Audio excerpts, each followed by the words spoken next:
Bet you wanna bet that I can get you back inside your head before the summer ends and spread a little love. Just for a little fun, I'll make you come back to me before the rise of every sun. Baby, it's meant to be, I know you got a man, but he don't understand. You're gonna be a heartbreaker, you're such a love taker. So just suck me in and you can toss me like a cigarette, 'cause I just wanna be a bad habit, yeah.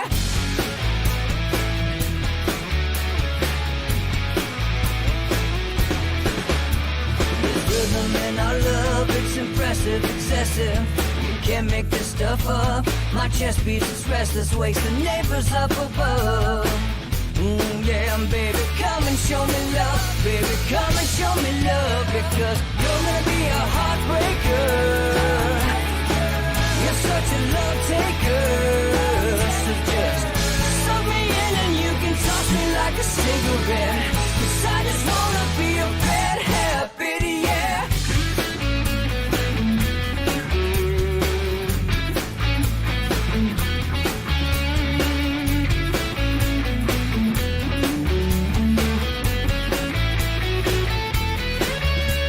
We can get on a plane and take a one-way ride, steal us away to find a place we can hide. It wouldn't take much spiff overnight just to give into the need and leave it all behind. 'Cause I know that you know that I know that you want me. You told me, now show me, come blow me away. 'Cause I know that you know that I know that you want me. You told me, now show me, come blow me away. You're gonna be a heartbreaker. You're such a love taker. So just suck me in and you can toss me like a cigarette, 'cause I just wanna be a bad habit, yeah. You're gonna be a heartbreaker. You're such a love taker. So just suck me in and you can toss me like a cigarette, 'cause I just wanna be a bad habit, yeah.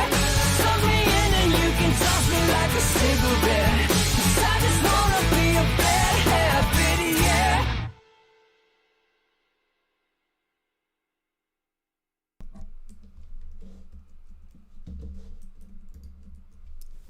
Good morning, and welcome to Inside the Numbers with the People's Pundit. I am Rich Barris, your host, the People's Pundit. Follow me on Twitter at Peoples_Pundit, and you can follow me on Get My Life at People's Pundit. All right. Don't forget to subscribe on YouTube. If you're watching on YouTube, hit that notification bell. That will let you know when we're going to go live. And if you're watching on Facebook, we'd very much appreciate it if you like the page, People's Pundit Daily. Facebook Live is much better with the notifications. All right. To the locals community, almost there, guys, almost there. For those, just a quick update on the poll. We had to individually add you all who contributed to the poll before. I'm not sure I even put the link in the video description today. I'm not sure that got in there. I don't think you did. But if you guys haven't contributed and you would like to contribute, you can do so by going to bigdatapoll.com/donations/donation-form. You know what? We're going to put that in the video description because that's kind of long. But we're about there. We're about a third of the way there. We had some nice little pickup, and I had to put you guys in there. It artificially looked low for a bit there because it was just anyone who did it while the form was new. All right. So I had to put you guys all in there again individually. I didn't, from now on, you can choose whether you're anonymous or not in the future. That'll be cool. And there'll be like a GoFundMe look to it where you'll be able to, that link is just the form itself, but we're going to actually put that form on another page to describe to the larger world, the media, people who don't know about the public polling project, what it is, what the track record was in 2020, because I see a lot of like Nate Slimer trolls out there who come badly misrepresent our track record. We were by far the most accurate pollster again in 2020. I'm not going to be modest about that anymore. All right. If you're going to slime, do the time. All right.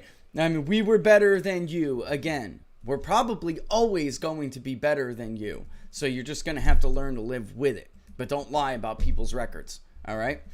So we're going to put it on a bigger page, and it will look more like a GoFundMe experience. So it'll look like the board, this is what, and you see that now. This is how much raised out of the goal. And then who has contributed what? Maybe, John Doe, $50, John Doe, $100, $10, $5, whatever it is.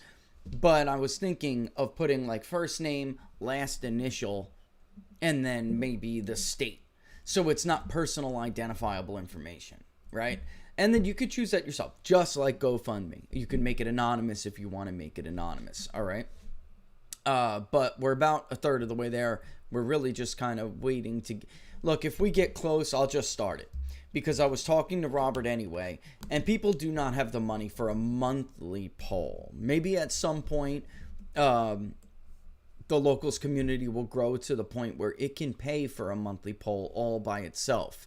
But we're not there yet. I'm already doing it at a cost that's already low, to be honest, and we're not there yet. So that's the goal, though. And I was talking to him the other day, and we should really easily be able to get there, and that will be really cool. And then the locals community will monthly or quarterly, whatever it may be, help us craft this questionnaire like we did last time, all right? And you'll have input. We'll go over it. We'll take suggestions. And I'm kind of stoked to get into it.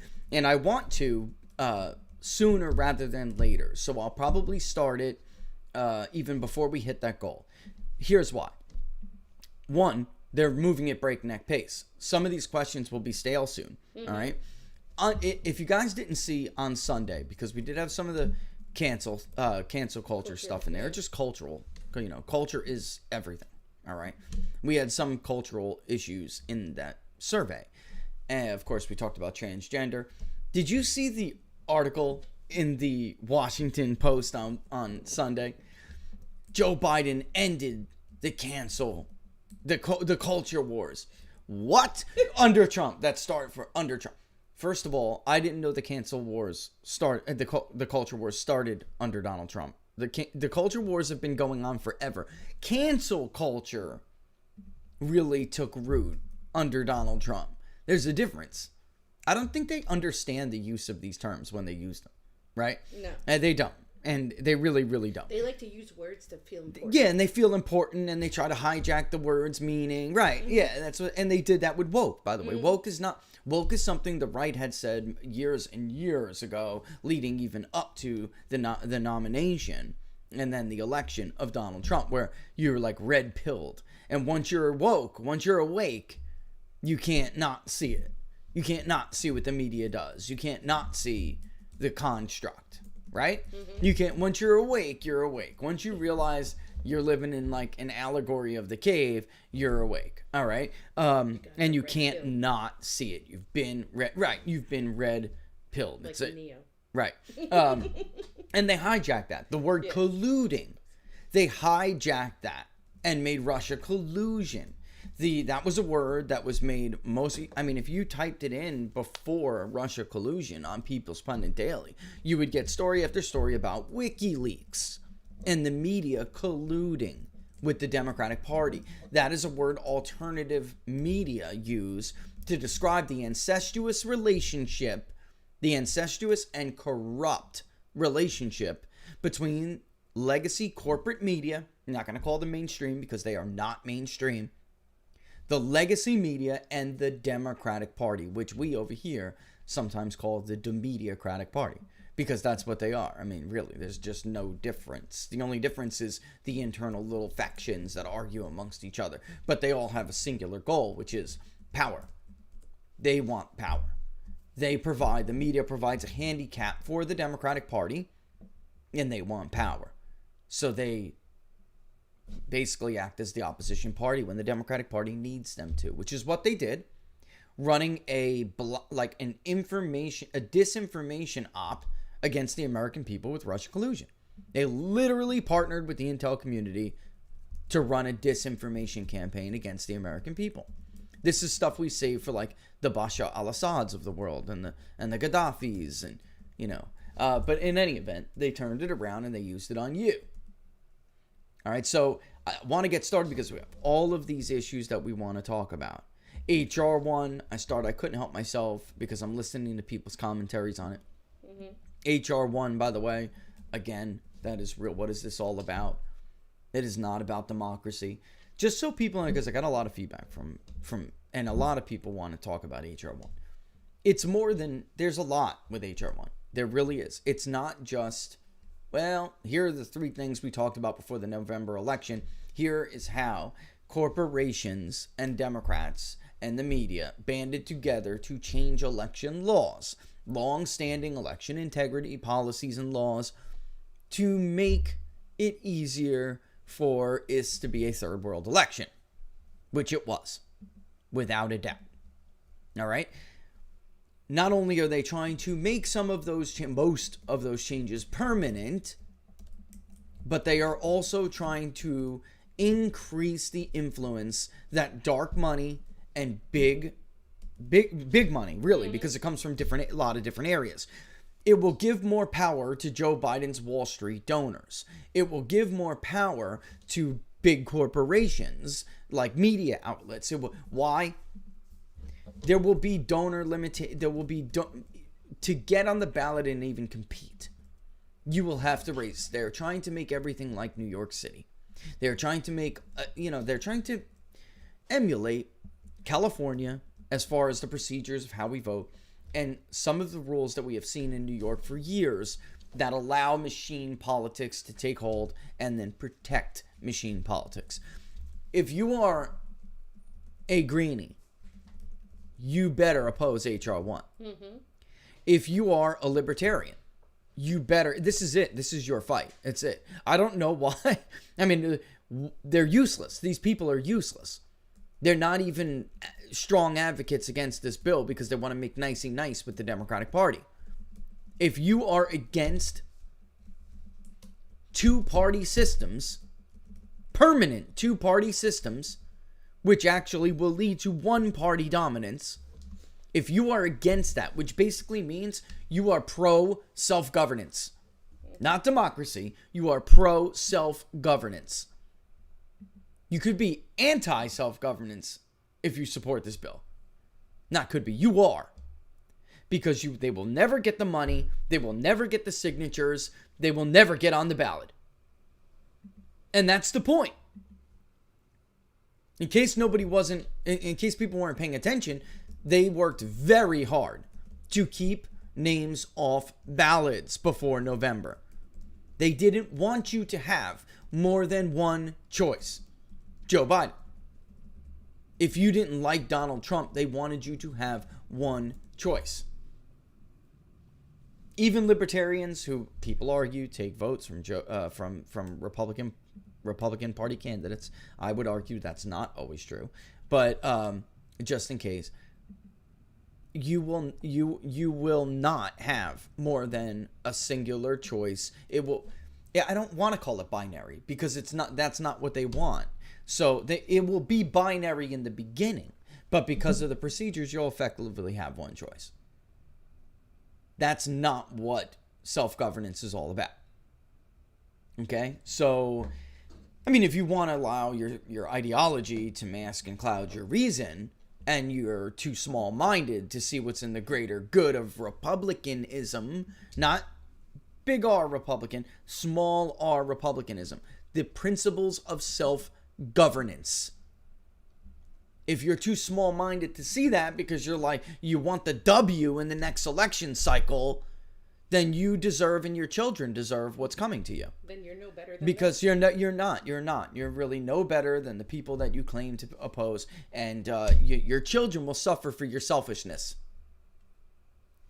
You're supposed to win on the battlefield of ideas, not by using powerful entities, organizations, and institutions to handicap the system for the elite ruling class.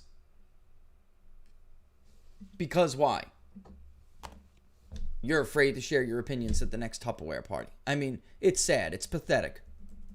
And it's pathetic. You're afraid, they always have power. Yeah, that's it. I mean, really. Well, that's which is where I'm. Again, back to the George Floyd thing. Okay. Jack tweeted earlier, and it's true. It's actually in our ticker right now, but everyone's using Ipsos data. All right, that's the same institution that gives their data for Reuters. I mean, basically what it is they're the pollster. So it's the Reuters Ipsos poll, right? But it's now, I guess, the USA Today Ipsos poll. There is no difference. I would never, honestly, and you know this, Laura. We've talked about this before. I would never poll for more than one media organization. No. It's just not ethical. You're double dipping.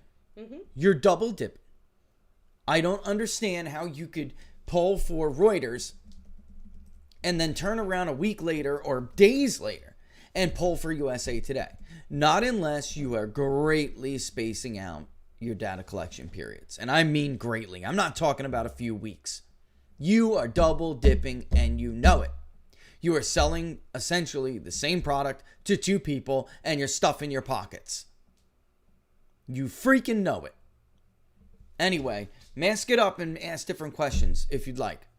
But that is what you're doing. So, but I digress. USA Today, only 36% view George Floyd's death as a murder.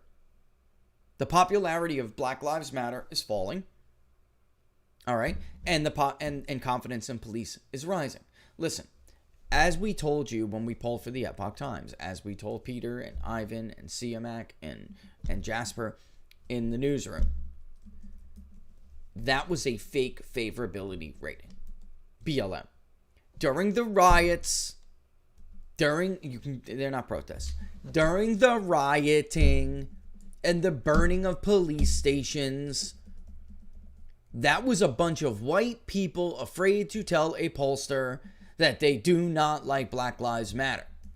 It was cool to like Black Lives Matter. It was so cool, I lost a vendor over it. Somebody who is supposed to be a data journalist or a company that's supposed to be data research, data driven, fell for it too.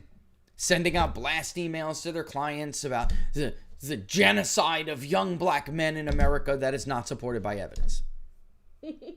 But that's what caught hold of us. This fever caught hold of us, and everybody started to spew this nonsense. Everybody, including people who are supposed to be smarter than that. If you cannot trust the people who are supposed to be driven and following empirical evidence, then there's nobody to trust. Which is why we did the Perversion of Science and Data series, because that's really perverted everything. Data journalism, data research of all kinds, market research, brand, also even medical research, etc., etc. If you looked at the jury selection, Barnes had some great commentary. If you looked at the jury selection, these people are terrified of being on this jury because they don't want to acquit Derek Chauvin. All right? They, look, with about a third of the country thinking it's a murder, you can rest assured that there are a lot of jurors, even in that area, potential jurors, who will deadlock that jury. Even if you get a very friendly African-American female jury, kind of like, that could have been my son, all right? An OJ jury. Yes. An OJ jury. Even if you got an OJ jury, you get one or two of these people, and you'll have to rely on the juror 4 person to bully them into submission. Because they will look at the facts. And they will have problems, and there are jurors telling during jury selection process, they are saying, I don't want to be on this jury because I'll probably, if I acquit, I'll probably have my life destroyed. That's the difference between, by the way, a Washington Post, that's the difference between cancel culture and a culture war. That is people being terrified to speak the truth, act upon it, stand up for their principles, stand up for all of our principles, like a little one called justice. It used to be a big deal. Now it's synonymous with retribution. Mm-hmm. That's not what justice is. Justice is not retribution, Keith Ellison.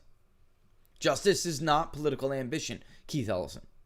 Justice is not withholding video evidence, Keith Ellison, to poison the jury pool.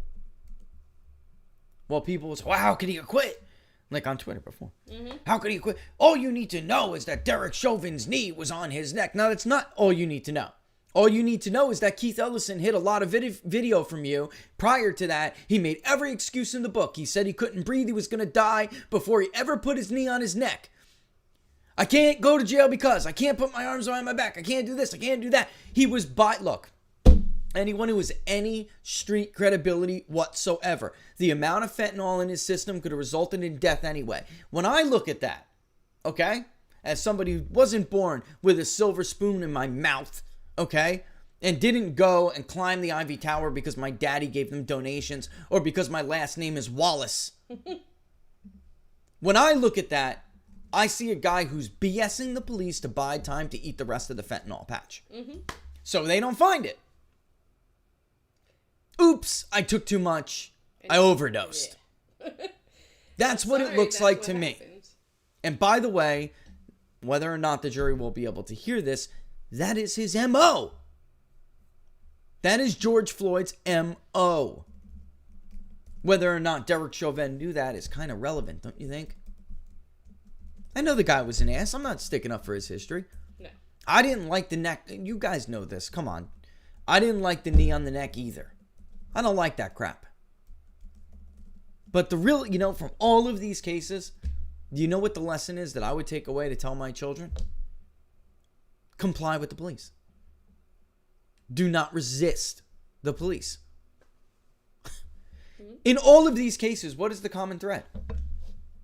People didn't recognize the authority of a lawful police command. And whose fault is that? That's your damn fault. Your parents' fault for not teaching you that you are supposed to respect the police. When they tell you to put your hands behind your back, you're going to jail. You're going the hard way or you're going the easy way. But you plead your case later in court. That's justice. Real justice. Real justice. Think there aren't people unlawfully accused all the time? Wrongfully accused? You're barking up a dead chickens when you're trying to preach that to me.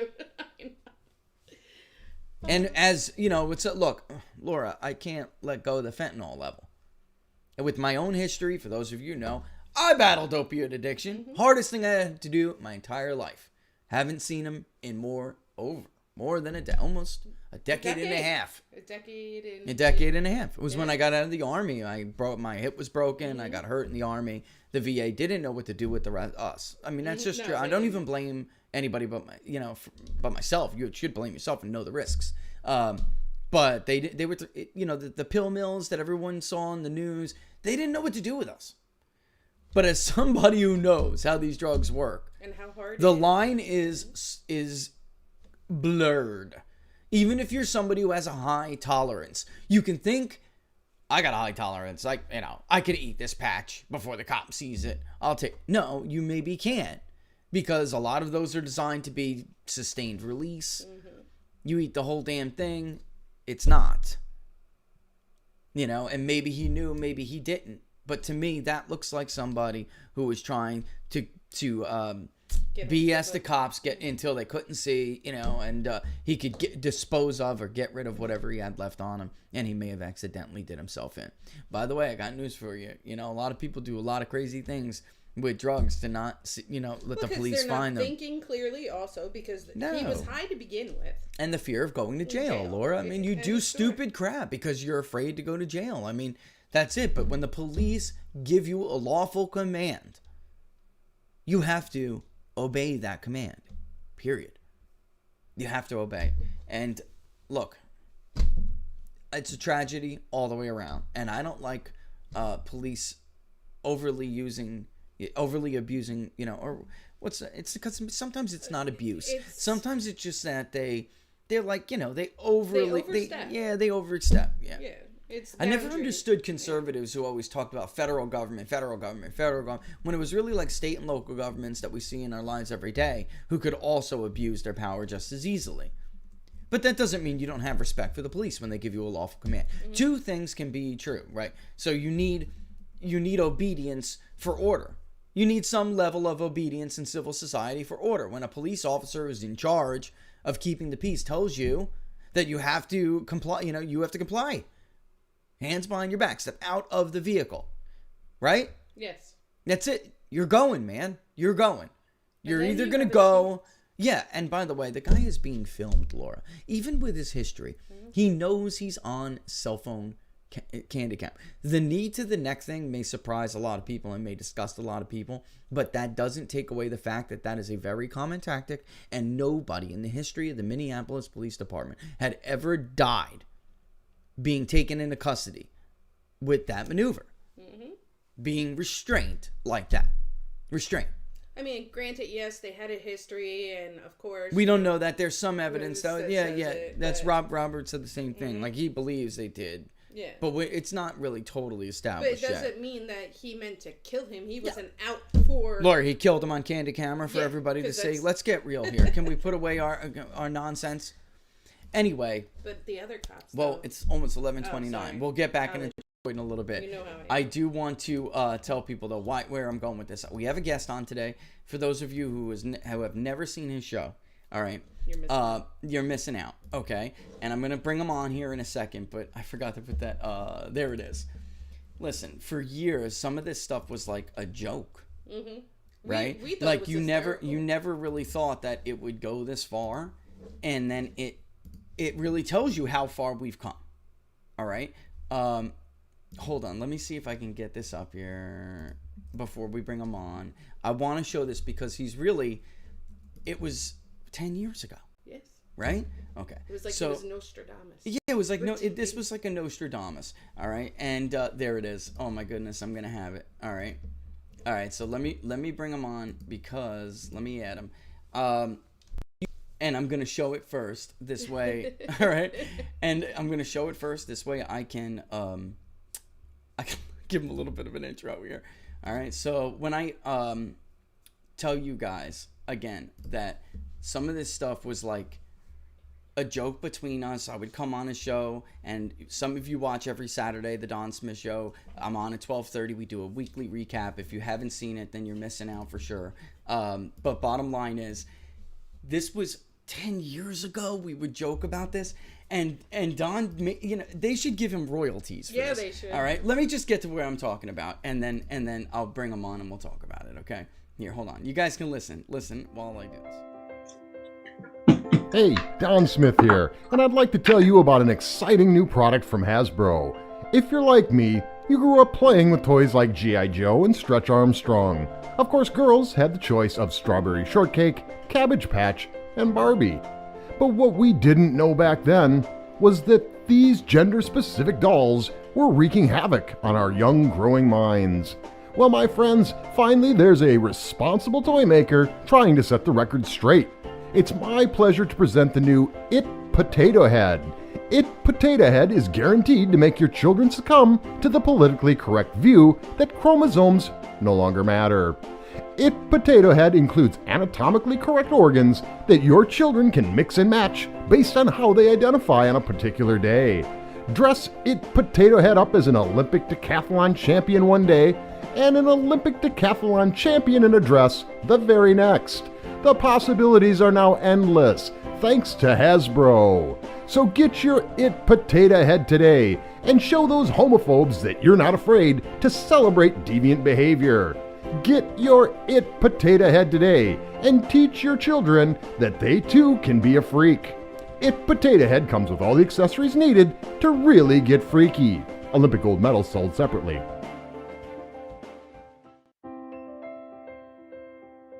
Hey, Don Smith here, and I'd like to tell you about an exciting new product from Hasbro. All right, so I had to kill it, Don, but welcome to the show, Don. Say hello to everybody. Hey, everybody. Thanks for having me on, Rich. Great to be here. So you are the host of the Don Smith Show. I'm going to put the background on you in a second. But you were the host of the Don Smith Show, Don. Tell everybody how long you've been running this show, number one. It's a great show. You probably gave, for those who don't know, Don Smith probably gave the best interview with Donald Trump I have ever heard, ever.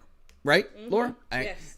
It was the most serious interview with Donald Trump I've ever seen. And it was the most informative one I've ever seen. And also, you can hear, it sounds like Don caught the FBI listening in on him. I'm serious. That's a story in and of itself. So, but tell people how long you've been doing the show, Don. And most importantly, with this It Potato Head thing, why you started it. Because this is indicative of, I think, why, right? Kind of like out of control crazy. And you try to mock it, and now here we are 10 years later, and they owe you royalties, my friend. They owe you royalties. Yeah, I'm waiting for the check. I haven't gotten anything yet, Rich. But yeah, we've been doing this for about, I think we're coming up on maybe 14 years now this year. So I've been doing it for a long time, even before there was the podcast format, really. I mean, when I first started doing it, you had to pre-tape everything and then just live stream it. So if you didn't catch it live, there was no archive, there was no anything. So it was a whole different world back then. It's obviously advanced a lot, as you know. But yeah, I mean, I think with the It Potato Head thing, for example, I mean, this was just a mockery. It was where do we go? It was that kind of slippery slope argument, if you will. So it was like, how far down the rabbit hole do we go with all this craziness? And so it was just a mockery of, where we could see ourselves in 10 years. And lo and behold, 10 years later, here we are. So here we are. Yeah. But it's always something to have some fun. We try to have fun on the show, and politics isn't always the most fun thing. Not a lot of humor in it usually. So we try to inject a little bit of that into it and do kind of funny things like that. Yeah, that's for sure. It's not sometimes always the funnest thing to talk about. We were talking about HR1 just a little bit ago, right? And in the end, I mean, I don't know how many months we discussed this on Saturday on your show, Don. And over and over and over, and it's really frustrating that some people just really, I don't want to say didn't take it seriously. That's not the best way to put it. Some people didn't, but I really think that they didn't comprehend enough about the system. And for people who have been doing this as long as we have, you can see it. I mean, we've been around a while, my friend, so, this was something that was at one point a nightmare scenario for anyone not a Democrat, because you always knew what it was. I mean, look, like a state like Pennsylvania, Don, they couldn't even get early voting all of these years we've been around. How many times did they try? And it just never took root. And early voting's one thing. This is something totally different. And in one cycle, nobody found it odd that they had not only gotten their wish list, but even beyond that. And a state was supposed to deal with that, Don. They were supposed to deal with that and make that happen in a very, very, very short amount of time. I mean, I just think that's not feasible. Just not feasible. And you were you were beating that drum through the whole pandemic. We talked about that every Saturday in some level or another, was using this COVID-19 as a cover to do all this wish list kind of stuff that they wanted to do when it comes to voting. And I think the frustrating thing for me, and probably a lot of your listeners as well, is we talked about it the whole time, and there were other people talking about it as well, and nobody did anything. And all of a sudden, here we are. It's the day after the election, and we're like, whoa, what happened at 3:00 in the morning? So I think that's really a big point of contention with a lot of people, a big point of frustration, and that's the not fun part. Yeah, there are aspects of this bill too, Don, that is going to, I mean, they essentially want to codify a lot of what they got in November, but then also too, you're a Florida guy, right? Yep. And so like me, and we knew how many elections we have seen year after year after year. After we had the Bush v. Gore hanging Chad nonsense, Florida didn't want to make a fool of themselves anymore. So they basically, it was bipartisan. It was bipartisan at that point. And there were only one or two people who refused to follow the integrity deadlines. This bill would essentially outlaw integrity deadlines. I mean, that is what we'll do. I mean, states will have a problem if they pass this federal law. State legislatures will have, even Florida, by the way, will have a problem enforcing any kind of integrity deadline. And for those who don't know what we mean, your total absentee ballots in Broward County, that's due at 8 p.m. We need to know how many ballots you have at 8 or 9 p.m. Not who they voted for, but how many ballots do you have? Why? Because when we had the bipartisan reform, everybody understood 20,000 ballots arriving, 30,000 ballots arriving in the middle of the night or the next day, and with somebody like a Mark Elias racing to get it. It's shady. It's suspect. It is. The possibility that that's a legit mistake is not, I wouldn't even give it above 50%. I mean, I'm serious. There's no reason for election officials not to be able to tabulate. What do you think we'd see in Florida if they didn't have integrity deadlines? I mean, Trump carried it pretty solidly. What do you He think did. would go back to? What do you think would happen here? Yeah, I mean, I think it would be more of what we just saw. I mean, I think we saw some really bad stuff here that's unexplainable. I mean, all we can do is look back and say, I mean, we all know the famous saying, right? That you never let a crisis go to waste. I think this is the ultimate example of it. I think what we've seen here, and I think what they're trying to do now with the HR1, things like this, I think there's going to be more of this stuff. And I think they're just trying to cement this and make this the new norm. And and we talked about it a lot on Saturdays, my biggest fear at the beginning of the pandemic, and it's been a fear for a long time, is this term the new norm, where they change everything and they make everything, okay, well, no, this is, kind of like this is the way it's always been, and it hasn't been. So the new norm, I think, is a really scary thing. I think HR1 is a way to cement this and make this the way it is, because obviously it turned out for the Democrats. Yeah, the word progressive, Don, all of these years, the only thing that has ever remained consistent about the principles, they're not even principles, behavior, and what they support. The only thing that's really that you can count on is that word progressive really living up to its meaning in it, but in a different way. The old adage, if you give an inch, they'll take a foot.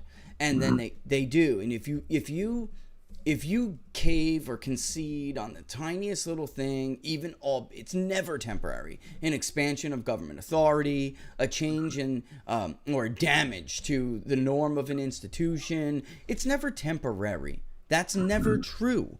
I mean, it's that old the book, Robert Higgs, The Crisis in Leviathan. You just said never let a good crisis go to waste. It never does go to waste. And if you don't stop it, he's an economist. I mean, he's not a political observer. He's measuring this in numbers. I mean, it never goes back to normal. It may recede a little, but it will never recede back to the baseline. So if you give them an inch, the most you'll get back is like an eighth. You're not getting back that inch ever. And in fact, it will lead to a foot in the end. And, Ronald Reagan had a way of saying it too. I think he was trying to teach Republicans this, but they didn't listen. Take half the damn loaf and come back for the other half later. And you remember when Reagan used to say that? He would say, I am with Tip O'Neill. We talked. I'm good. I'm taking this half a loaf. I'll be back for the other half later. And he would. And look at with taxes was a perfect example, his tax cuts, right? Of course, later on, people argue all the time what happened in 86, I believe. But the principle is there. And now Republicans don't do that. This is why I see them as really long-term losers in their current form, because cancel culture is a manifestation. If you don't put a stop to, if you don't fight back, if you're just constantly ceding territory, then your opponent is going to grow ever bolder. It's just the way it is.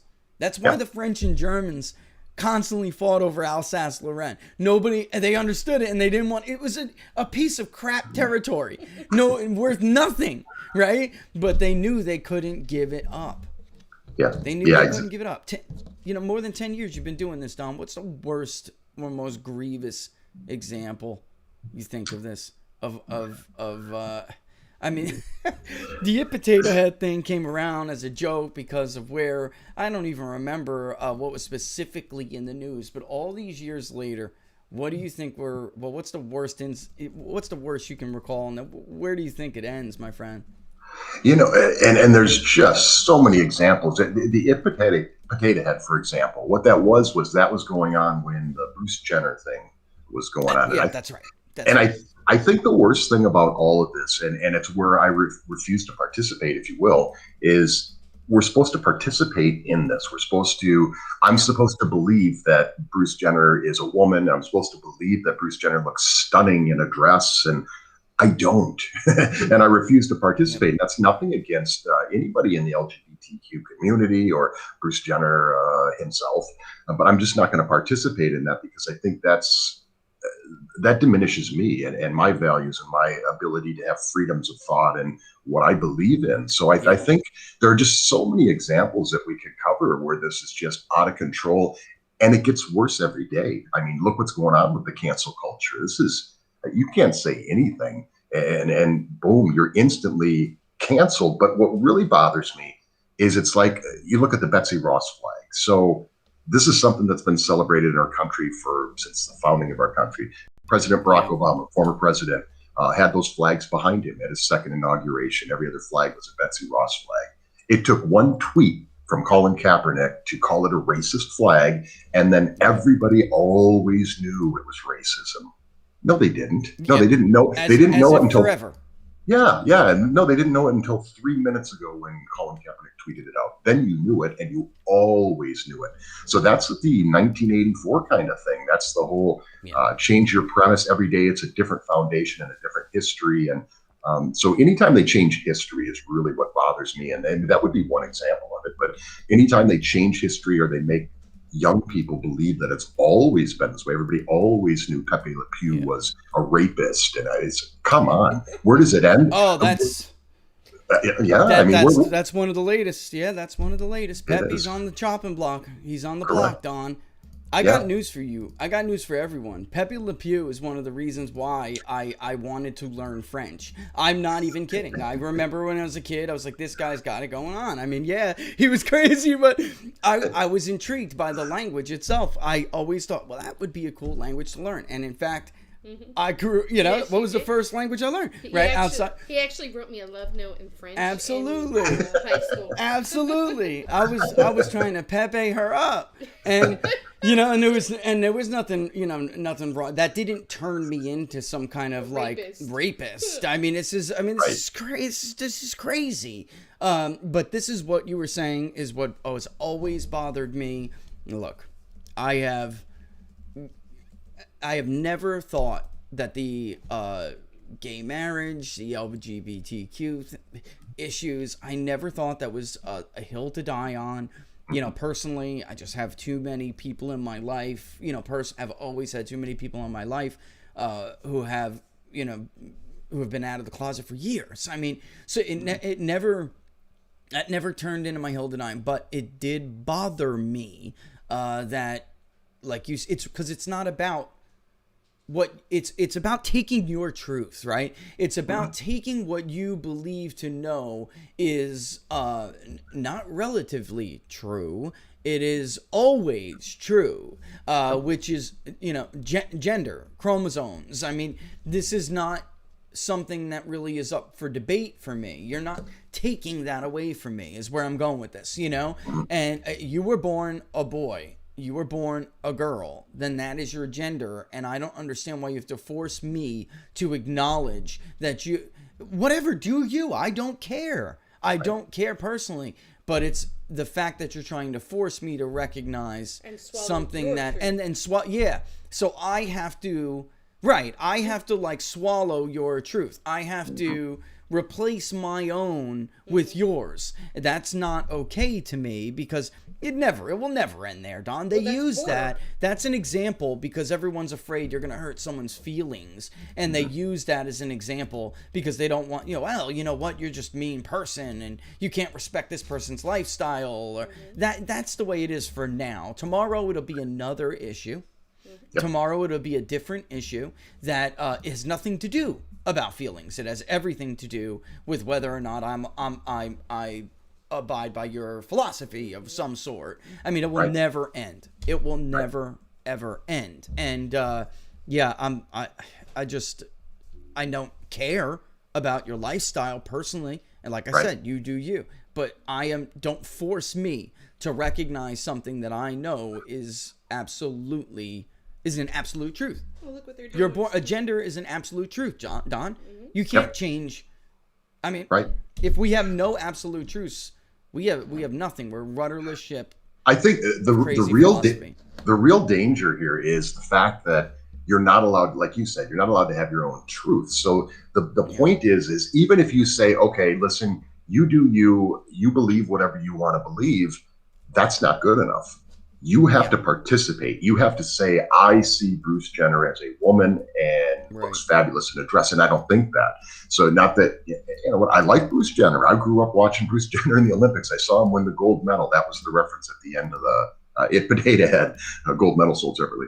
So, I don't have to participate. I can just say, hey, I'm okay with this. I'm not afraid of it. They always add phobe to the end of these things. I'm not afraid of any of these things. None of these things make me fearful. What makes me fearful is the direction our country's going in and the socialism and all those kind of things. So you can call me a socialist phobe, I guess. But the other things, I'm not afraid of them. I refuse to participate and pretend that Bruce Jenner is a woman. But that's just me. Yeah. I got to tell you, when you interviewed Donald Trump in 2016, it was 2016, correct? It was 2016, right? It was the very end of 2015. Very end of 2015. It was the very end of 2015. Yeah, yeah. You brought up a lot of issues that at that time he was not that he was personally trying to talk about them, but he would go on media outlets, to include Fox News. All right, they do not skate from this criticism, but it would turn into devolve, like the interview would devolve into like some circus show, and Donald would play the role. All right, and I always thought that was a shame, because Donald Trump had this way in his first run of bringing up issues that were on people's minds, and people did agree with what he was saying, but he would say them in the most outlandish way that it would force a conversation about things that we never were like allowed to talk about. Right.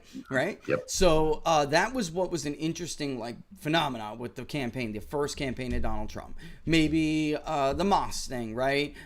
Immigration. I mean, he would just bring up all of these third rails and say it the way most normal Americans would think about it, but it would never be perceived that way in the media. Never, ever. And bottom line, he went on your show. You got an interview with him. You went on your show, and it was the most serious interview I had ever heard. And one of the issues was immigration that you brought up. Look, we're now a little over 2 months, right? We're a little over, about 2.5 months now into the Biden administration, and the border is, it's collapsing. I mean, it's took him 2.5 months to undo what 4 years, what 4 years took to fix. And Donald Trump, at the time, had hit that pretty hard, especially during his interview with him. Where do you see this going right now? What do you think if you had?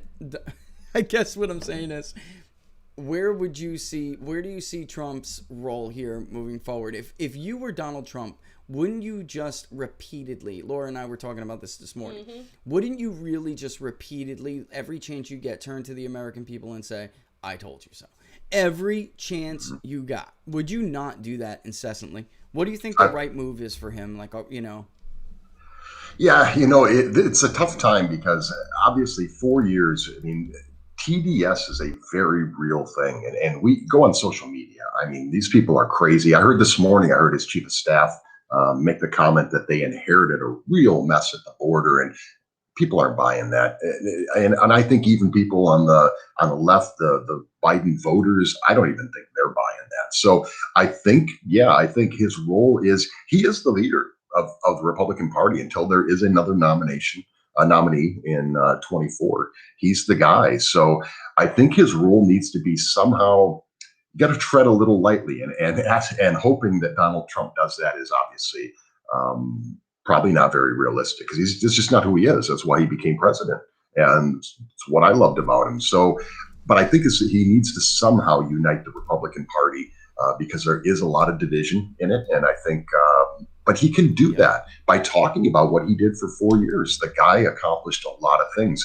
The previous, 3 presidents before him all promised just one simple thing. They promised to move the capital, Israel. They were going to move this. They were going to put it in Jerusalem. He did it.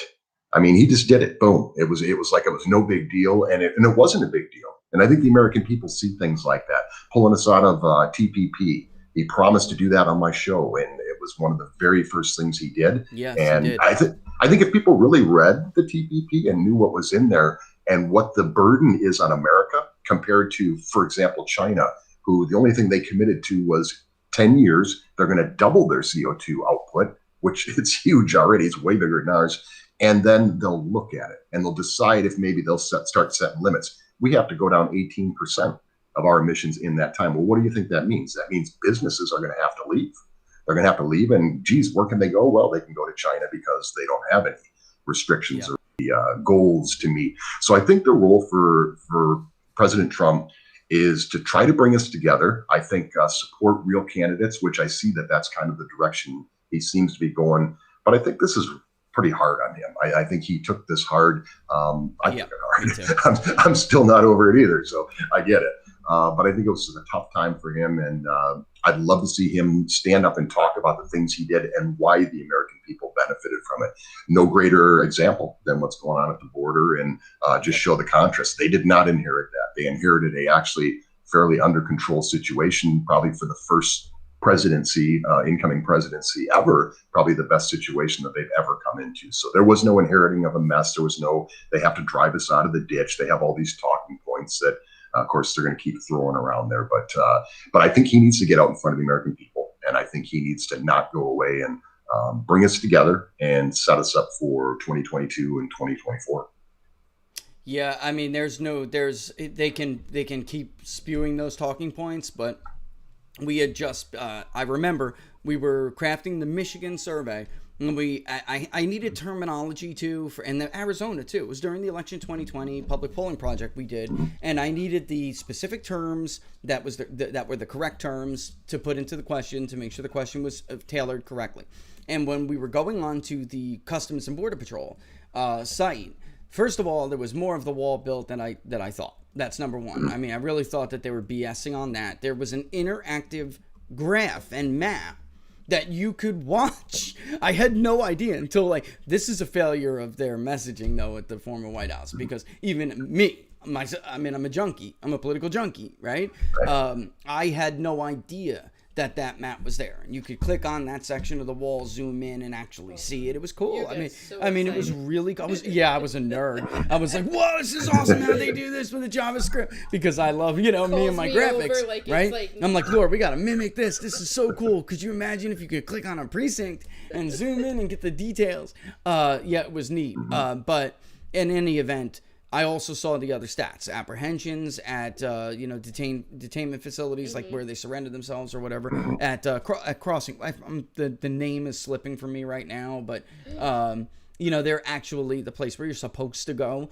But then also apprehensions in between the points of entry. Right. Simple term. All right, in between points of entry were down. Fentanyl apprehended was down 70%. I mean, it was just across the board stunning achievements that I didn't know. I mean, I didn't know those new numbers. PPD covered a lot of that in the beginning of his administration because it was so bad. And so when those numbers were improving, and then also when you had those left-wing groups, look, illegal immigration, as you know, is big business. It has nothing to do with human rights. It's about votes and money, and that's it. And anyone, if you think otherwise, you're a fool. End of story. And by the way, your virtue signaling is at the expense of young women who are abused all the way up to the border. So feel real proud and good about yourself after that. All right. So anyway, so bottom line, they can keep spewing that, but that was something that we really didn't see that much of. But you're right. I mean, there really is no better example than that. If he could take the high road and just say, look, we did a lot. We could have done better making people see that. But at the same time, I think you're right. He did take that pretty. Look, losing sucks. Losing sucks for anybody. Losing sucks, I'm sure, a lot for Donald Trump, who has dealt with adversity, of course, but a loss is like a... Look, Mitt Romney was almost in tears on election. I mean, damn well was, basically. And you've seen a lot of people lose too, Don. It's devastating to be rejected, which is what it feels like. A rejection from the voters. I've had clients that you just feel there's nothing you can do for them. Yeah, it's like, they feel almost everyone I know and I've worked with takes it personally because you feel like it's, it is a verdict on you. It really, that's, you feel like that because it is, my friend, right? No. So what do you got coming up on the show this week? What do you got coming up on the show on Saturday? Well, I mean, obviously, we're going to talk about a lot about the border. We're going to talk about the cancel culture. There's I mean, every day, this cancel culture thing is going so fast that you can't even keep up with it. So, I mean, so we kind of try to wrap up the week's worth of it. We will have Major General Paul Valley back in the program. We'll talk about one of the concerns I have that a lot of people aren't talking about really yet. I think will become a bigger topic going forward is foreign policy. I mean, the one thing that President Trump, I would love to hear more from him on is what he did with these peace deals. I mean, the Abraham Accords, he did a lot of really great stuff, things that people thought could never happen. And I think those things are going to get destroyed. I think Joe Biden is so focused on getting rid of everything that Donald Trump did and making it invalid and with all these talking points. Again, they inherited this big thing at the border. They did not. But we're going to talk about some of the foreign policy challenges coming up. Obviously, China is a huge problem. I think Iran's going to become an even bigger problem. We've got North Korea now speaking out, saying some horrible things about Joe Biden. That's going to become a problem. But I think that's one thing that the president really did not get enough credit for. I mean, everybody remember he was going to start World War III. We were going to war. Right. We were going to be bombing everybody, and the guy was just out of control. They were worried about the nuclear codes and all this stuff. I remember. And now look at this. I mean, I think Joe Biden is one of the least for somebody who spent so many years in working with foreign policy. I think he is one of the most. He's the worst. I think he's the worst. I think Hillary would have been really bad, but I think Joe Biden just doesn't get it. He doesn't get how the world works, and I think there's real consequences with that. Yeah, I could probably, Hillary who botched Libya, I could still probably right off the top name 3 or 5 specific issues or decisions that occurred while she was Secretary of State at odds with Joe Biden, and she turned out to be right. Joe Biden was wrong. He has been wrong. I mean, this idea, Don, I think a lot of people really duped themselves. This idea that Joe Biden was going to be better on the pandemic when Barack Obama had to remove him from the H1N1 swine flu team task force, right? This idea that he would be somehow better on foreign policy. Donald Trump was probably the most successful foreign policy president we have had in our lifetime. That includes Ronald Reagan. I'm serious, because Reagan had other conflicts. He had mistakes that he made that we just did not see under Donald Trump. And the peace deals, he didn't get credit for the peace deals. On the other hand, Joe Biden has been wrong in the 4 decades that he's been involved in foreign policy. He has made the wrong decision on every major foreign policy crisis or conflict. So, I mean, if past this prologue, we can only expect one disaster after another. I mean, what else do you expect? He wasn't successful before. What the hell makes you think he's going to be successful now? I think a lot of people dupe themselves with that. I really do. But tell people where they can check your show out, Don. All right? Oh, yeah. Go to the time and everything. DonSmithShow.com. Just DonSmithShow.com. It's every Saturday at noon Eastern time. We usually do 90 minutes to 2 hours, depending on who we have for guests. So you can catch us every Saturday. And of course, we have Rich on. So always great to have you on every week. And we have a lot of fun with that. So go over to Economy. And again, we try to put some fun in it. The whole thing with my show, it's where it's okay to be a conservative. It's actually okay to be a liberal too. But the title of that came from just watching the media, which we talk about a lot on the show because it's such a huge part of why they're able to get away with the things they do, why they're able to say that they inherited this mess at the border, and the media will cover for them.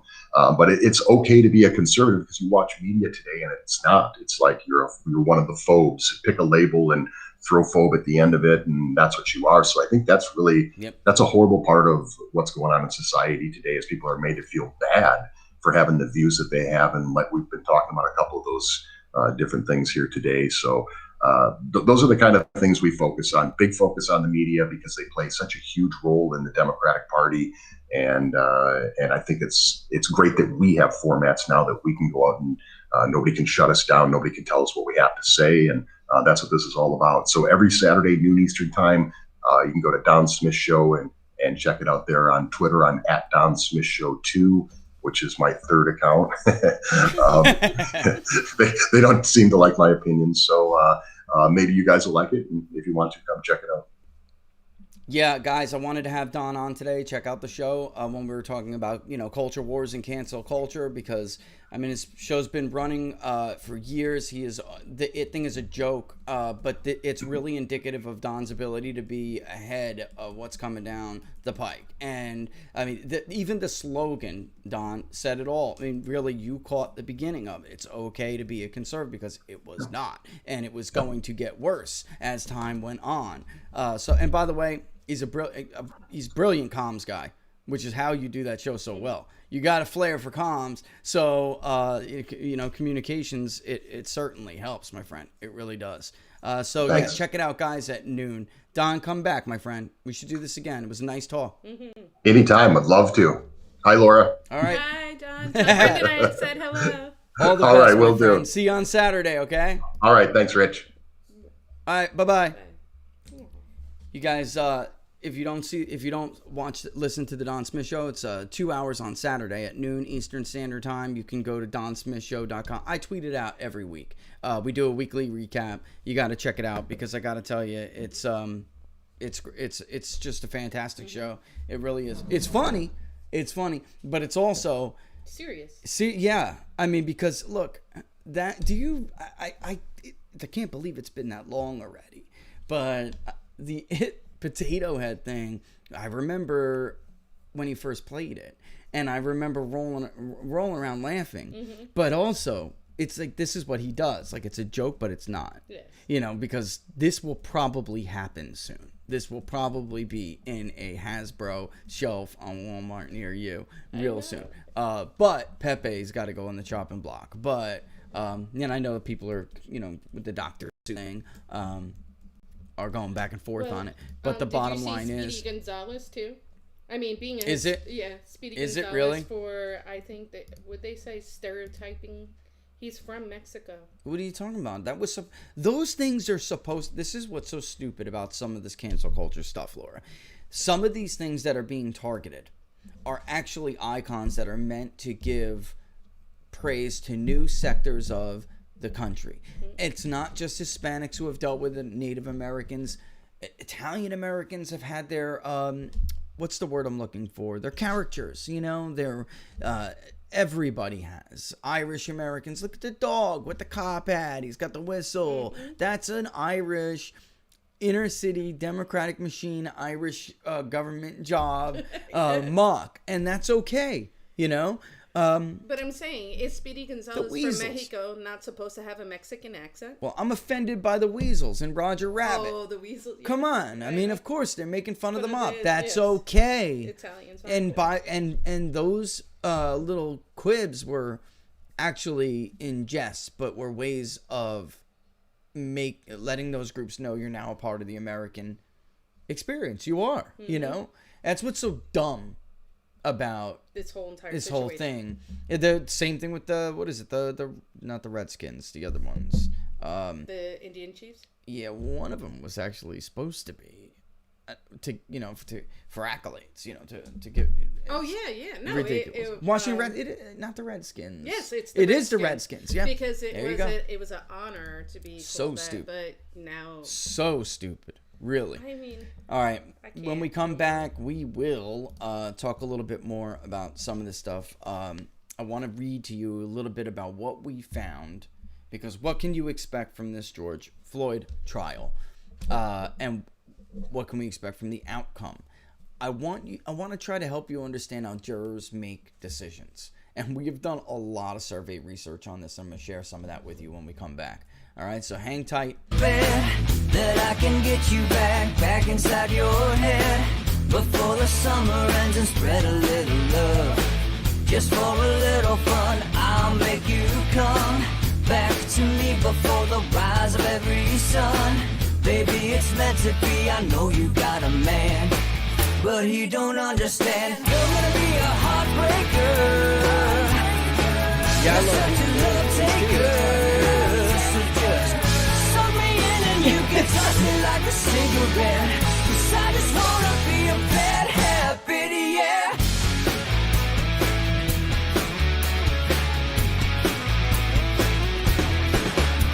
There's rhythm in our love. myself.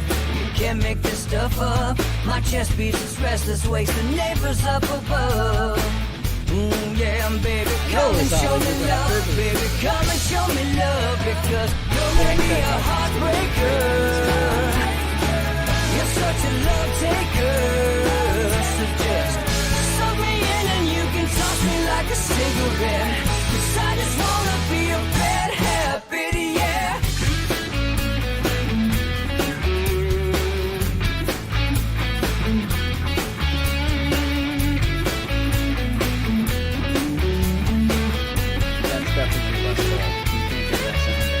We can get on a plane and take a one-way ride. Steal us away to find a place we can hide. It wouldn't take much to spear for overnight. Just to give into the need and leave it all behind. 'Cause I know that you know that I know that you own me. You told me, now show me, come blow me away. 'Cause I know that you know that I know that you want me. You told me, now show me, come blow me away. Don't tempt me on that karaoke. You're gonna be a heartbreaker. You're such a love taker. So just suck me in and you can toss me like a cigarette. 'Cause I just wanna be a bad habit, yeah. You're gonna be a heartbreaker. You're such a love taker. So just suck me in and you can toss me like a cigarette. 'Cause I just wanna be a bad habit, yeah. Suck me in and you can toss me like a cigarette. 'Cause I just wanna be a bad habit, yeah.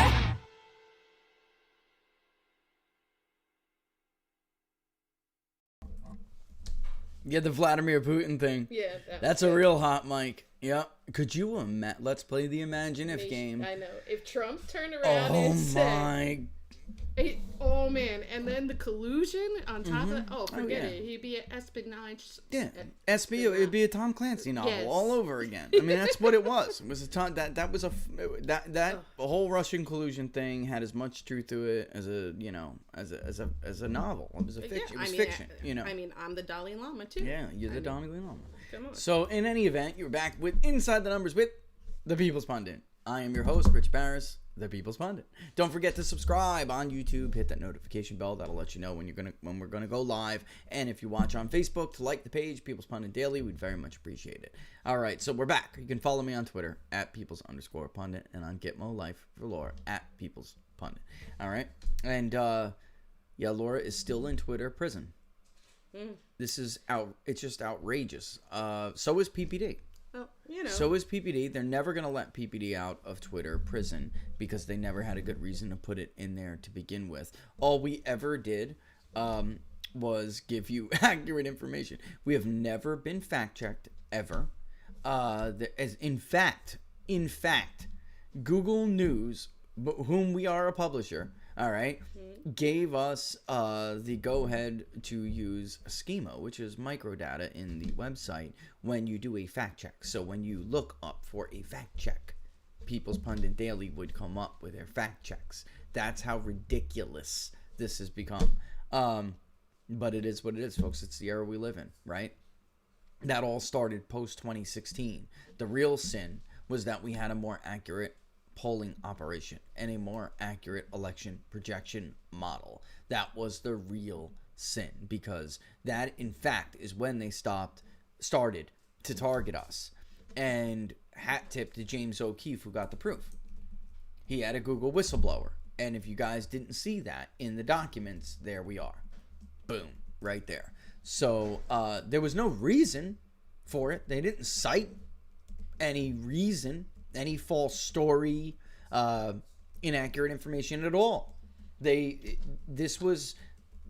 were a casualty of the media realizing, and big tech, partner, they're all hive thinkers, right? The Hive, we should just start calling them all the Hive, all right?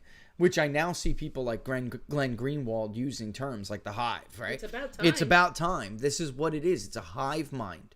This fascism is worse because it's not done by typical fascism. Typically is driven by coercion, right? Compliance, the threat of force. This is different, more scary, Mm-hmm. This is scarier. This is a hive mind. And it's like, if one person breaks out of the hive mind, the system starts blinking red. And you got to target the one anomaly in the system in the hive. That's when they'll send the drones.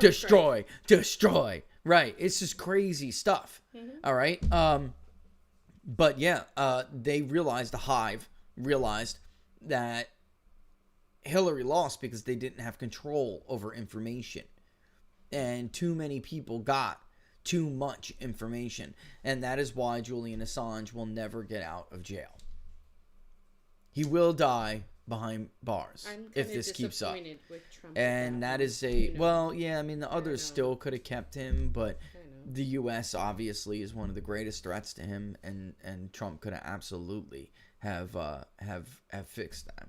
You know, and whatever your feelings on Edward Snowden are, personally, I don't like how he handled it. But at the same time, after a while, what other recourse do you have? So if your elected leaders don't listen, if you can't go to your local whistleblower, you know, your internal whistleblower chain of command, then I don't know what else you can do. If you really want the nation to know Jim Clapper is a liar, John Brennan is a liar, what else can you do? So I don't like the idea of running to a hostile enemy either, but, you know, it's not an easy situation. The bottom line is, without Edward Snowden, we would not have known. We still would not know about their metadata collection capabilities. Well, we know about the capability. They just lied and said they didn't do it. But being arrested for journalism, I mean... Yeah, that's what he was arrested for. There's no crime. That's what he was arrested for, Laura. He was arrested for doing the job the corrupt and incestuous corporate media refused to do. So if we had a real media, you would have known that, in fact, the U.S. did know or that they killed a journalist in that airstrike. A Reuters journalist, by the way. I don't know how a news outlet carries water for the people who kill their own. You got to be joking me. Seriously. They killed one of your employees and you don't give a damn? If we had a news media, we would have known about the Clinton Foundation pay for play. We would have known that Hillary Clinton knew Benghazi was a terror attack. We would have known that Bernie Sanders was being screwed out of his fair process during the primary. We would have known all of this stuff. But because we don't have a real media, we have an incestuous relationship between the powerful, the ruling class, and they decide what you can and cannot hear. So somebody else had the nerve to bring you that information. But that was what media was made for. But of course, but look, and here's the thing. We have had, I wouldn't say corrupt, but we have had ideological media before. The difference is, it was party media. Like they knew that they couldn't fool, or they didn't even try to fool people. They said, look, this is a outlet founded to push the views of Federalists. This is an outlet viewed to push views of Republicans, Jeffersonian Republicans. This is an outlet, to push whatever,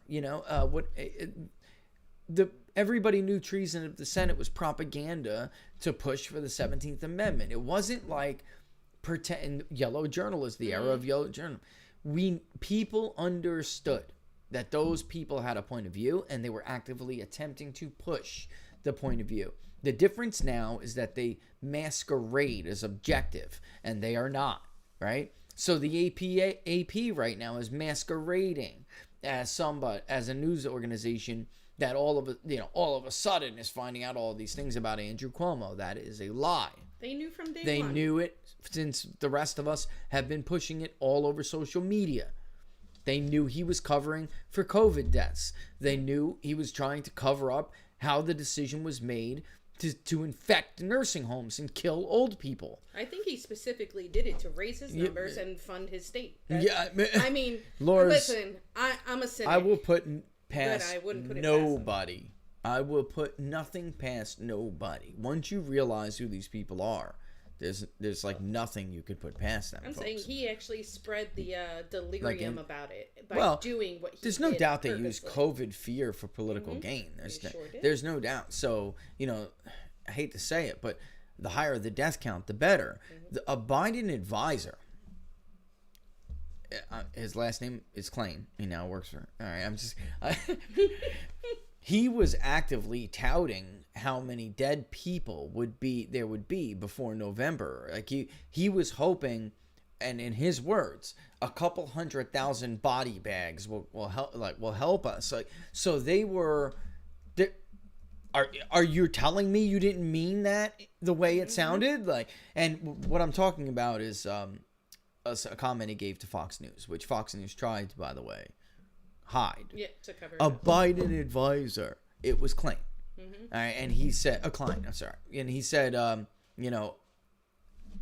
maybe we're not. Maybe it's competitive now. It's closer than media polls suggest, but it won't be. Wait until there's a couple 100,000 body bags or something like that. But I don't know why Fox wouldn't attribute that to him. Like, whatever. Well, because I just don't get it. It goes to show you who they really are beholden to. I do not get it. But in any event, there you have it.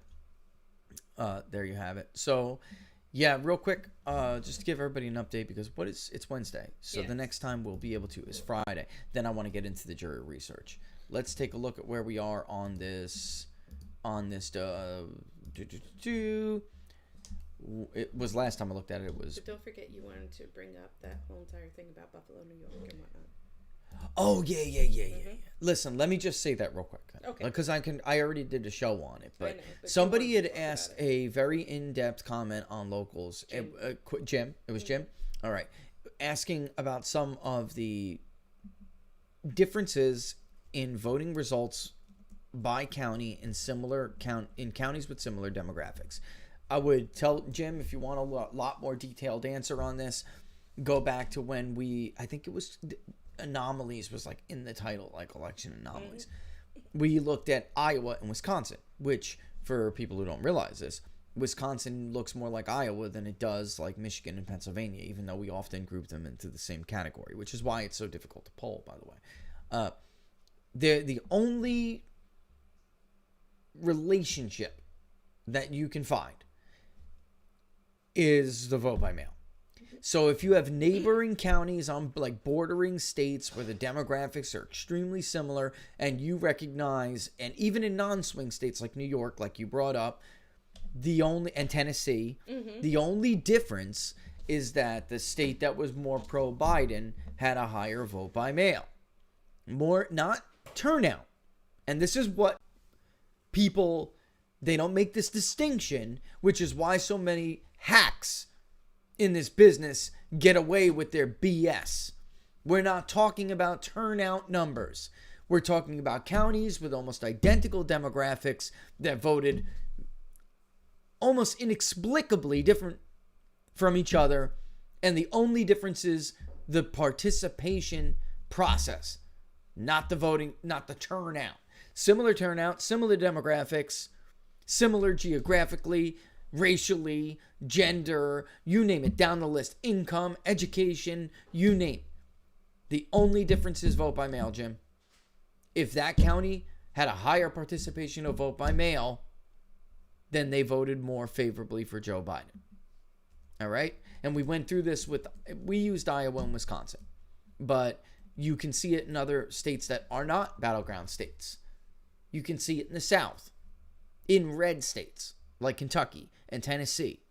You can see areas in West Virginia and Virginia. They just don't add up. Appalachia counties in West Virginia versus Appalachia counties in Pennsylvania, even similar demographically. It doesn't make a lot of sense. The only relationship you will find is that those more pro-Biden counties voted by mail at higher rates. So you take that to mean what you know? I don't think it's that far of a leap. They outsourced it. End of story. Don was on from the Don Smith Show. He said TDS is very real. It is very real. It was and is very real. And if you make it very easy for all of these people that you infected with TDS, if somebody who has Trump derangement syndrome receives 6 ballots to their house, do you think they're not going to fill them in? You think they're not going to take the risk to request them if they have to request them? Reality Winner took the risk of leaking classified information. Jim Wolf took the risk of leaking classified information to the New York Times. He ruined his career on the Senate Intelligence Committee. Reality Winner worked for the NSA. There are people at the IRS. The list is endless. TDS is very real. You think a voter fraud charge is like going to dissuade somebody? Oh, please. Then you've been living in a bubble. I got the Verizanos for sale. All right. Thinking about this George Floyd trial that is coming up, because it's almost 12:30 already. Yes. All right. Sorry. I got some mixed reactions on Twitter from that other thing, right? And on other socials. Like, so basically, you have the very, like, all you need to know is he had his knee on his neck, right? And then you had the others who were like, all you need to know is the level of fentanyl in his system, right? Where does this play out? How does this manifest? And in truth, you may be surprised by how some juries work out. Sometimes they'll disappoint you in certain cases, and other times, they'll surprise you. Like in somebody asked about, we didn't get to this on What Are the Odds on Monday when we were talking about these different these different verdicts. Casey Anthony, right? Mm-hmm. Yes. Yeah. So that was, look, she probably killed that kid. I hate to say it. She probably killed her own child. However, Ashton, that was prosecutorial misconduct, or whatever his freaking name is. The government blew their case, and the verdict was the correct verdict. Contrary to what Geraldo Rivera says, or others that flipped out over it. You can't convict because you want to convict, or at least you should not. Yes. You have to convict because the prosecution made their case. And in that case, they stepped in a lot of Jose Baez's traps. And he blew holes of reasonable doubt everywhere. By the way, can I tell them? Laura used to work for Kathy, who is that woman you saw holding Casey Anthony every day during the trial. That was freaking genius. Okay? Right? Come on, wasn't it? Well, she looked like a mother figure holding Casey Anthony. And she was crying. Why does this matter? Jose and Kathy were brilliant. They understood how jurors tell themselves stories before to render a verdict. All right? Now, I believe I put the whole PDF up here. Now, there's some... Dorothy. I did. Dorothy, sorry. Kathy, You're thinking of the other... Yeah, I'm sorry. I meant Dorothy, okay? Where is my... There it is. Okay, I clicked on one of the sources used for it. Because when we were finding the survey data, and we were processing it and trying to learn what we, from the data we were collecting. Because I don't even know. Robert and I probably collected... Let me just do some quick math. At least 40,000 responses over, at least over the years. Has to be. I mean, because there were large samples, cases all over the country, from civil rights to criminal. I mean, just different kinds of law, right? Anyway, there were common denominators throughout, no matter how we looked at how jurors would tell us they're going to vote versus how juries did actually vote. Because demographics weren't enough. Simple partisan ID affiliation wasn't enough. Whether they were a conservative or a Democrat, all of these were helpful indicators and helpful markers, but none of them are like politics, where it's like, well, are you a Republican or a Democrat or out? Now I know 9 out of 10 you're going to vote like this. It's not like that here. And the truth is, I'm going to read it. So we published this thing, survey guidelines for jury research. Because what we wanted people to understand is jurors know the right answer. Just like a social desirability bias in a political poll. They know the answer that they think is right. The answer you want to hear.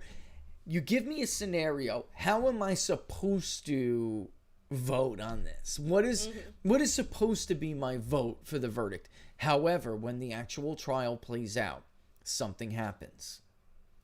And experiences and belief systems take root.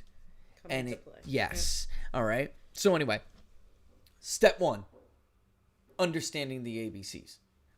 Research data to include our own past data, which was pioneer research, I might add. Show jurors simply don't deliberate based on facts and arguments. Jurors deliberate based on their perception of the facts and arguments. All right? Well, no duh, Rich, but what creates that perception is what matters. The juror's belief system dictates the various ways that particular juror will perceive facts and arguments. All right? And we started to research. When we were looking at our findings, we started to research the work of others, who was right, who was wrong, right? In A. Ellis's 1957, Ellis wrote this. ABCs of emotion. A stands for the activating event, or any event that might happen in the environment. B refers to the individual's belief system. All events are filtered through a set of beliefs, and based upon those beliefs, the individual will have a resulting C, consequent emotion. All right? In the above graphic, and you guys really should check this out. I tweeted it. You guys really should check this. Like, little graphics help you understand what I'm talking about. Facts and arguments get filtered into the juror belief system. All right? They then tell themselves a story in their mind based on that, and then they render a verdict. In the graphic above, the activating events are the facts and arguments used when presenting the case. The juror belief system is the filter through which the facts and arguments must pass. And the story refers to the way the juror uses their belief systems to organize those facts and events in their head. All right? Ultimately, the story the juror tells themselves about the case is the entire basis on which they reach a verdict. So it's not as simple as, all you need to know is his knee is on. What you told me about yourself, young lady, by saying that is profound. I know more about probably what you experienced in your life just based on your very superficial tweet to me. I know more about what happened to you in your life than you probably wanted me to know. All right. I know the area you live in. Yeah, yes. I know how you grew up there, or at least I know one of 3 ways that you did. Looking at you, you probably are guilty. You feel guilty about, okay? You're certainly not oppressed. You weren't raised in Crenshaw, right? So you feel guilty and have done nothing with your life to help the situation of others, that you feel guilty that you're better than them, or you're in a better situation than them, and you've done nothing to, like, actively in your life that God will show you in your life review when you die. You've done nothing. So you use these words and rigid views to make yourself feel better. You think by doing so it makes you a better person. All right? That's it. I just unpeeled you like that. No problem. You got to, I mean, I'm not going to tell you whether it does or not. Personally, I think deeds matter a lot more than words. If you had done deeds, you wouldn't have to feel that way. So let me just put it that.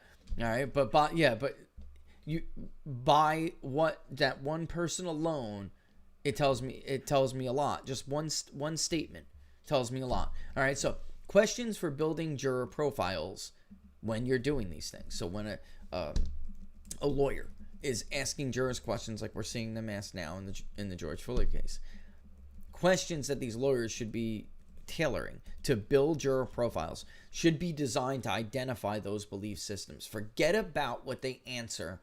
Well, do you think that you could do this? You have to identify the belief system the juror has, because once you do that, then it doesn't really matter yet what the facts are. Can you put this aside? Can you be in part?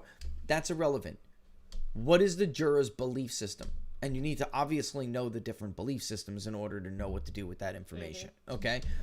And that was our aim, to identify jurors with belief systems which prevent a favorable or even fair hearing of the case. There are people like the juror in the Scott Peterson trial. Her belief system was such, it didn't matter. It didn't matter, but the fact that she wanted him to fry. She didn't like her that he own cheated life on her. made her superimpose her she basically superimposed her problems on a Scott Peterson, made him the boogeyman, and that's it. Nothing you could tell him. There could have been video footage of Scott Peterson somewhere else, and the killers walking away with poor Lacey on their shoulder, and this woman wouldn't have cared. She would have come up with something. It's a doctored video, whatever. She would have come up with it because she already superimposed her own BS on him. And that's a shame. But that's who we are. Well, you remember the documentary that we watched about that Hispanic gentleman who got got my arrested? God, that poor guy. What was his name? But that attorney never lost.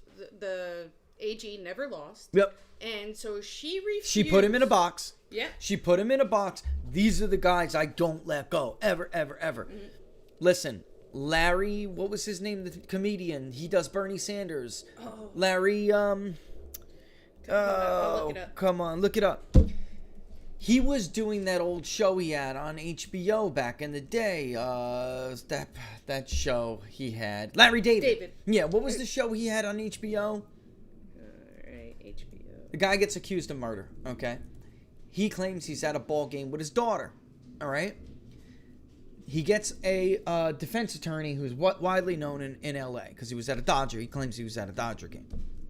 This district attorney would not let him go. She put him in a box. She knew she could pick jurors, too, that put him in a box. They were lucky enough to get a pretrial hearing with a judge on whether to dismiss the case, but it was more than just a hearing. It was more like I'm not a lawyer, but it was more like a pretrial trial. And the judge weighed the evidence in more detail than you typically get at a bond hearing, okay? And eventually he gets let go. But, folks, the moral of the story here is that this woman was shown video of this man getting up with his daughter to go get her something from the concession stand. And it wasn't good enough. She said it was blurry. It was blurry. It was not blurry. It not even had blurry. His clothes. I mean, it was, yes, but it was Dodger vision. Back then they had all of the cameras around Dodger Stadium. And yes, it wasn't perfect. If it wasn't for Larry freaking David. All right. And by the way, she still refused to let it go. The judge saved his butt. All right. And she did so, by the way. She did so based on her own experiences. It's not just for jurors. This goes for all of us, including how judges rule sometimes. The judge was a woman, and an attractive Hispanic woman. It matters. I'm trying not to say things that, but an attractive Hispanic woman who had children, well-to-do, but worked for it. Okay, not well-to-do, but judges are well-to-do. They're, they're not filthy rich, but they're doing all right, right? And she weighed this decision hard, but she had children. She was Hispanic. She wasn't born with a silver spoon. She worked hard for her kids. She tried to put her own children in that position, right? The man's little girl was at the hearing all the time. My daddy took me to a baseball game that day. Talking about the snacks that he bought. The snacks he bought me. If it wasn't for those snacks, though. Oh my goodness! If he did not treat his daughter like a little princess and get her what she wanted, this man would be rotting and doing life right now. All right, because they would have gotten the conviction, guys. They would have. This woman was a bulldog. She never lost a single case. And after even Larry David caught him, they were there for one of the episodes, shooting the HBO episode, and they caught him clear as day. Not like Dodger Vision, clear as day. They were using guards, like producers as guards. Like, you can't walk down the aisle now. You can't walk down the aisle now. Curb your enthusiasm. Curb your enthusiasm. And basically, one of the guys, the producers, who was supposed to be stopping people from walking in the aisle, saw him with his little daughter and was sick of telling people they could or could not go somewhere. And he said to himself, and he even said during an interview, he was like, look, the guy bought a ticket. Him and his daughter have a ticket. Who the hell am I to tell him he can't go up and down the aisle? We're here filming a show. We should be courteous of people. And he let him go. And because he did, they caught him on Curb Your Enthusiasm. And still that piece of prosecutor would not drop the charges. And if it wasn't for the life experiences and the belief system of the judge, the man would be at the mercy of a jury, which who knows how it's going to shake out depending on the juror there. But he got a judge who had a life experience that allowed her to be capable of weighing these arguments. All right. Anyway, so what you have to do is somebody who's doing this, right, to build those juror profiles by identifying their belief systems, their life experiences, and their demographics, then cross-referencing those profiles with the likelihood of reaching a favorable or unfavorable verdict. This will be on both a generalized and individual, this is me proposing what we should do, both a generalized and individual specific level. For either, we should adopt the system developed by Ball, who was also brilliant in 03, and then put it in a practical survey format. This will achieve 4 main types of questions, and this is what all voir dire should go for. Develop questions that are designed to present key evidence and themes for a narrative or the case scenario. Develop the questions designed to identify their juror beliefs. Develop them to identify juror life experiences and demographics. And we put together, like for profile 1, is an African-American female, and we came up with names for him, but that's not necessary, right? But an African-American female, 45 and older, this education, has children, doesn't have children, blah, blah, blah, blah, blah. All right? So it's a belief system itself is defined as the totality of an individual's values, their attitudes, and their opinions. And there are 2 ways to identify those beliefs: the rational approach versus the empirical approach. And the correct approach may very well be case specific. It depends what the case is like. But for best practices, we could draw some conclusions from what we found in general guidelines. This is what Robert meant by authoritarian. All right. What kind of juror do we want? We want what they want in defense, the defense case. What George Floyd's or Derek Chauvin's defense attorney wants. I don't know whether they know it or not. Is a very specific subgroup of an authoritarian, which is not horrible as it sounds. Some are, and some can be, but not as horrible as it sounds. And it's a very specific subgroup. This is what Robert meant. They express a desire for order, the well-defined rules. They rely on authority when making decisions most often. This is this is not the subgroup. This is the general authoritarian. They rely on authority when making decisions, and they hold a strong belief in the legitimacy of conventional authority. Research shows authoritarians tend to convict and hand down harsher punishment. A time-tested study found authoritarians retain evidence from the prosecution more than defense evidence. So they actually soak up the prosecution more than the defense. Now, why would a defense team want that, right? But there's a certain subgroup. Some authoritarians just are authoritarian because they believe in the benefit of order. They understand, actually, it's more than that.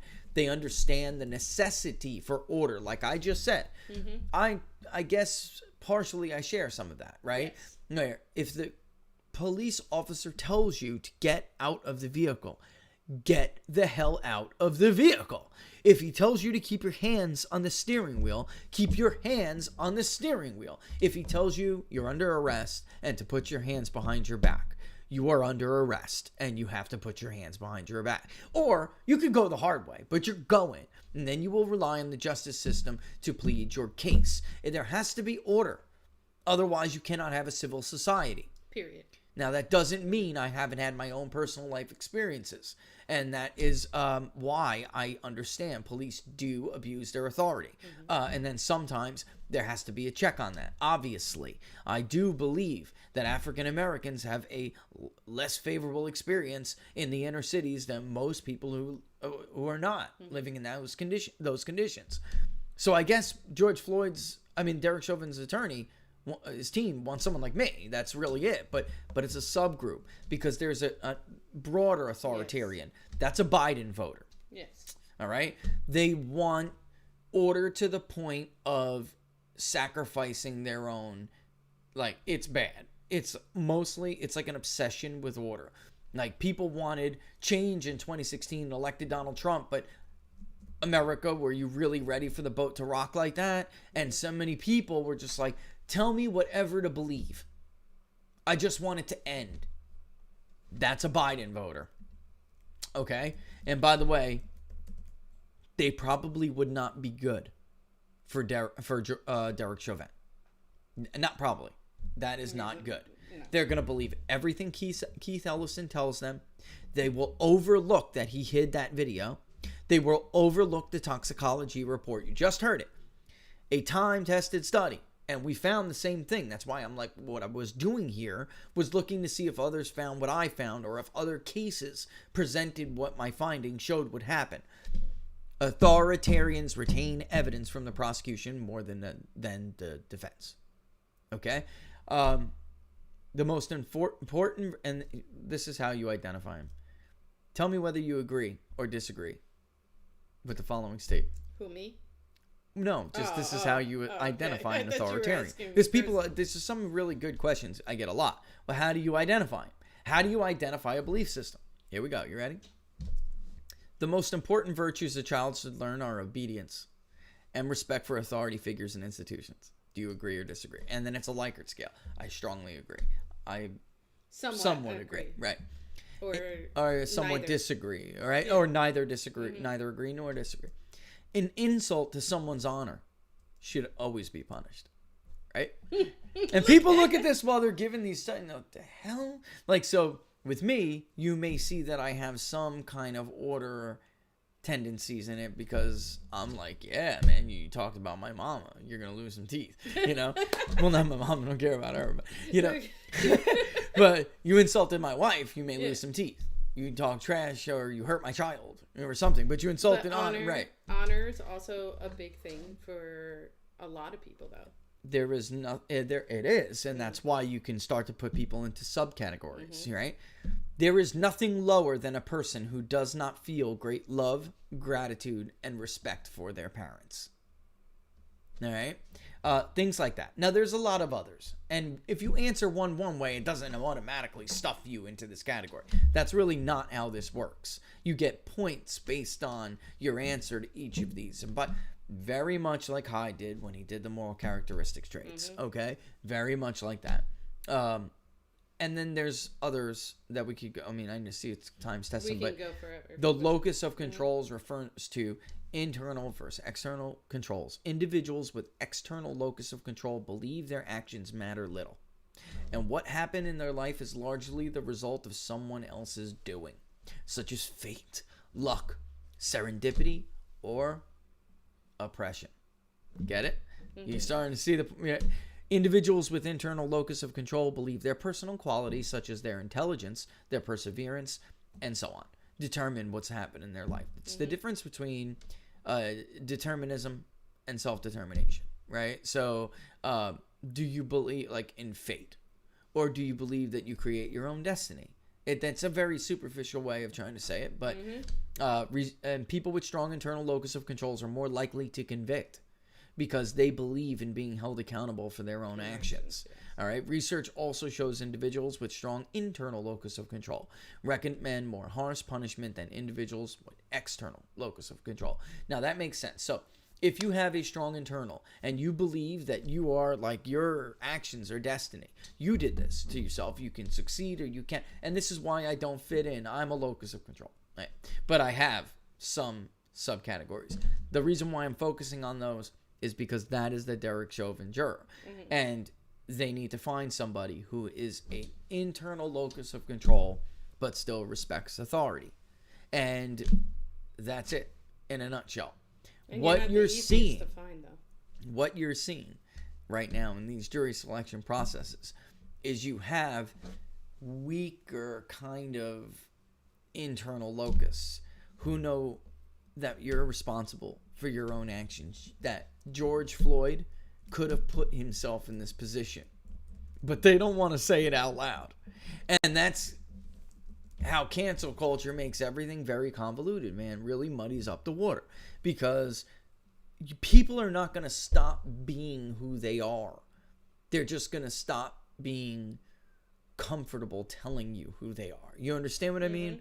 So we're not going to change this, folks. It's human, not what's the what, human nature.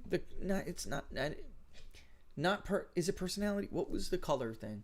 What I heard this, you said that. You said that, I heard this. You said, yes, but it's personality. But right? It's personality is the right term for this, right? It really is about personality. And you're not going to change that because it is natural, like Laura said. Innate. It's innate. You can't there are certain things that can be changed by life experiences, but what directs us into these little pockets of where we fall, a lot of that is innate. Yeah, because there's acquired qualities. Yeah, there's acquired qualities. And there's innate qualities. And there's innate. We all have. And you can't, it's like the danger of this cancel culture is that they want to end people for having innate qualities they don't like. Mm-hmm. So where does that end, Laura? Because you're never going to get rid of it. It's going, essentially, this is headed in a bad place. Yes. Because there's no way you can stop human beings from being born with certain innate qualities. It's not going to happen. Individualism is bad.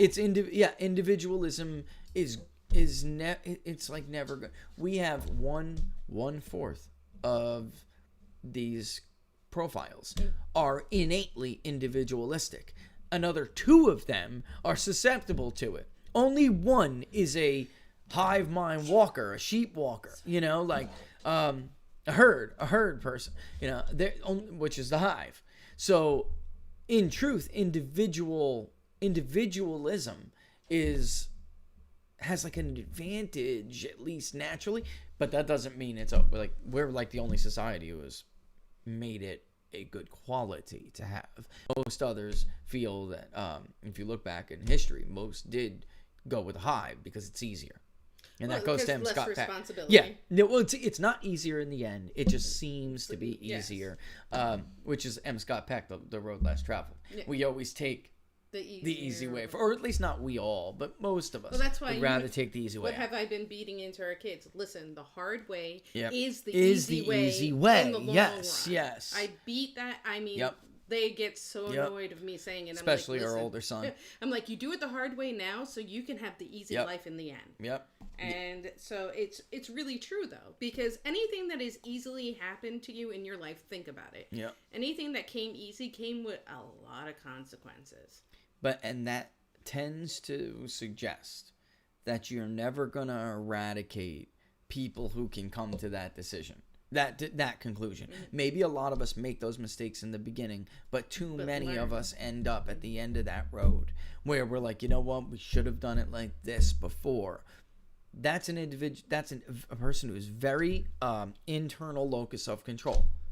You're never going to eradicate that. The only thing you can do is try to punk it. But if it keeps punk it, meaning scare these people from thinking for themselves, or scare them out of admitting they think for themselves, I guess is a better way to put it. But in the end, that's going to escalate. The tactics to do that are going to escalate, and that's going to get worse. I'm a hand talker, right? Yeah, but don't hit the table. Don't Trump advisory me, all right? Don't make a Trump advisor. I don't need a Trump advisor across the table here. I can't stop moving the hands. No, not move. Just don't touch the table. Is anybody like lost in the sauce on this? No, actually, a lot of people are they following along? Is there anybody who doesn't understand what I'm saying here? So really quickly, just to summarize things, sadly, jurors do not make decisions based on raw facts and arguments. They make their decisions based on their beliefs and systems, which acts as a filter that tell themselves the story to process those facts and arguments. And depending on what kind of personality and belief system you have will determine what the story sounds like in your head. Everybody has their own truth. Yeah,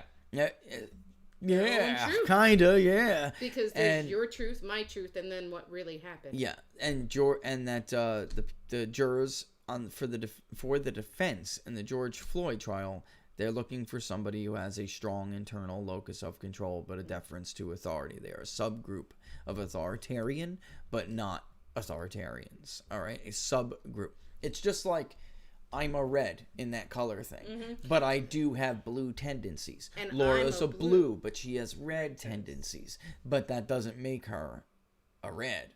Not a red. So right. I focus more on control. I'm more of No, not you. You see, and I'm the one I like to control my destiny. Into the fold. Yeah. Like, Laura waits for all of the ideas, where Rich is like, oh, I know.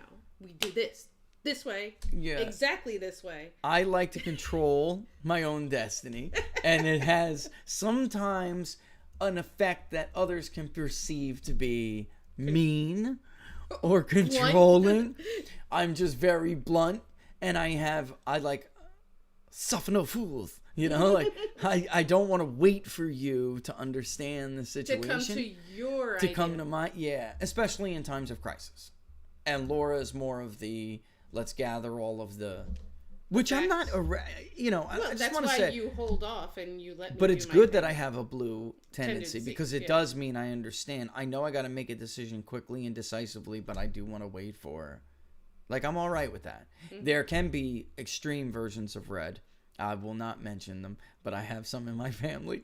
And it's just like, act. And if you make the wrong decision, you'll suffer for it later kind of thing. See, like, know? Rich and I balance out each other. Like, yeah, for instance, it does. When it it's comes to, like, a crisis situation, and he knows he needs to act, and he looks at me, and I understand. I'm like, okay, this is let's act now, execute it now. Yeah. Because we don't have time to do the things that I like to do. And it's not even that I like to, it's what I need to be comforted by those decisions. Yeah. So to me, if I read into every aspect of it, I am now firm in my belief because I have done the research behind it. Where if I execute it without getting all the data, I can see so many problems going wrong. And that does not, how do you say it?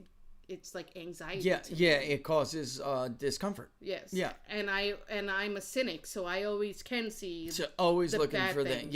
Always and looking for the angle. Trait. I am a cynic. Always looking for the angle. And by the way, for those who have a very distorted view of American Christians and Protestants and evangelicals, and that, when I was in the middle of studying this. When Laura brought this to me, and this was something that was brought to us by a Christian church who offered this to their members, Andy Stanley's church. I loved it. All right. For some of you may know who Andy Stanley is, some of you may not. But I think he's like the second biggest mega church in the country. But I don't know what his actual one. I do know it. I'm just it's falling off. I mean, Anthem was ours. But man. I could see the logo in my head. I can see the logo on my head too. But anyway, it just goes to show you how some of these misnomers we have about each other in this country. It was so, you can communicate with your family better, so you understand how we all have different ways to communicate. And my son is a green. And I'm a red, so it's like, I don't understand why I just can't like get him to like do something at the moment. He's very different. And by the way, there's nothing. Some of the green stuff is just very annoying to reds. Mm-hmm. But like Christ was probably a green. There are two leaders, reds and greens. Well, Christ was not a red leader. No. Green is more of a shepherd. Yes, because you're a gatherer of people. But they can be perceived by reds as lazy and slow, and that's the way I did. And Laura was like, I have an idea. I will tell you, folks, that worked. It absolutely helped me not only understand that my son. That's what North Point. That's it. Not only understand my son, but how to talk to him differently. And how to gather him to do what we need him to do. I mean, parents, I'm telling you, if you got a kid you don't speak the same language with, that really was incredible. And I found it fascinating because I was in the middle of this work while we did that, and it was just an extra data point for us. Really was. It was cool. It was cool. And both us, I'm not going to even just pin Rich. Both red and blue do not react well with green in general. Yeah. Green is in like a bit of a very, very different animal than everybody else. How do I say? We react well with them. But we can't understand their sensitivity as well. Yes, yeah. They're like overly sensitive to like look guys, I mean, I got my own sensitives like everybody else does. I just don't prioritize my sensitivity. Like I find it to be less important than the task at hand. You can like ponder that later. when things are done, right? And I guess is the best way to put it. I don't know. It's called I Said This, You Heard That. I said this, you heard that. You can find it at christianbook.com. And I really suggest, like, if you have really, hard time communicating with your children, even your spouse. I mean, it made us understand each other a lot more better. Yep. And I've known Rich for I don't know how many decades. Please don't since date I us. was like 10. Don't Let's just date go us. there.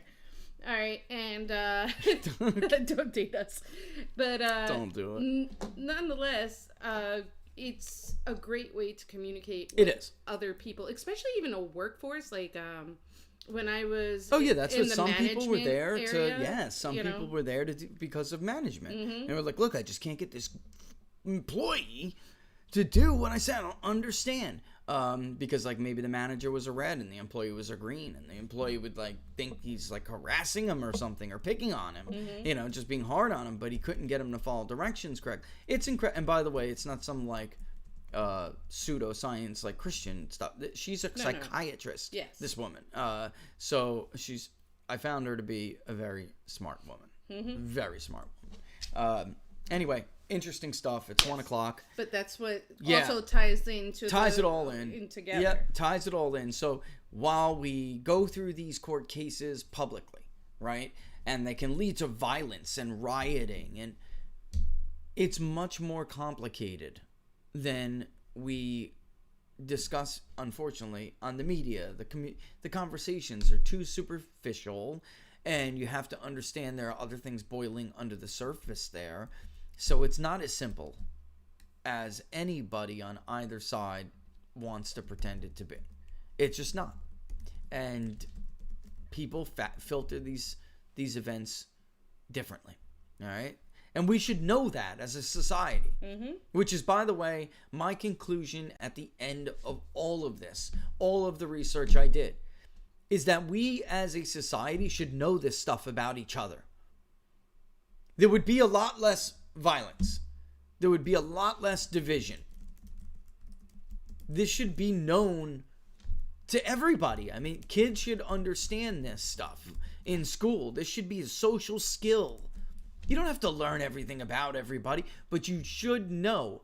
I mean, as human beings who live in a society, of a collective society of some, maybe it's just an autonomous community or whatever it may be, you're still living in a society together. We're still collaborating, even though we like individualism in this society. We're still collaborating and interacting with one another. We should know the bare bones about what makes us different. And I'm not talking about color. All they do is obsess about color. By the way, none of those innate traits with the colors we were talking about before, the only colors are red, blue, yellow, and green. Yes. It does not matter what your skin color is for these innate traits. You could be black, brown, white. They're irrelevant. Asian. Nobody cares. Before life experiences come into place, all those innate stuff was personality definitions. It's not in your genes. I mean, genetic, like your racial composition has nothing to do with it. Now, there are acquired traits. Right, there are acquired, not which to be experiences. Confused with your innate, because acquired is your environment. Yes. So. Or something happened to you. Yes. Yep. Your life experience through that environment. Yes. So those are the acquired things that scar you, that happen to you. Yeah. That is not who you are innately. Yeah. And those are two different things. Which is often a battle we get in between with ourselves. Maybe you were innately a control person and you lost that control and it made you a fearful person, right? So a very strong woman who is a red and like me and prioritizes control, and then something horrible may happen to you and you live afraid all the time and you're battling between the experiences that happen to you and then who you are as a person. Yes. And to get back to being healthy again, of course, is to return, no matter what you are, to return to what you were innately. That is how you become healthy spiritually and physically and mentally again. And those are the fights we have with ourselves.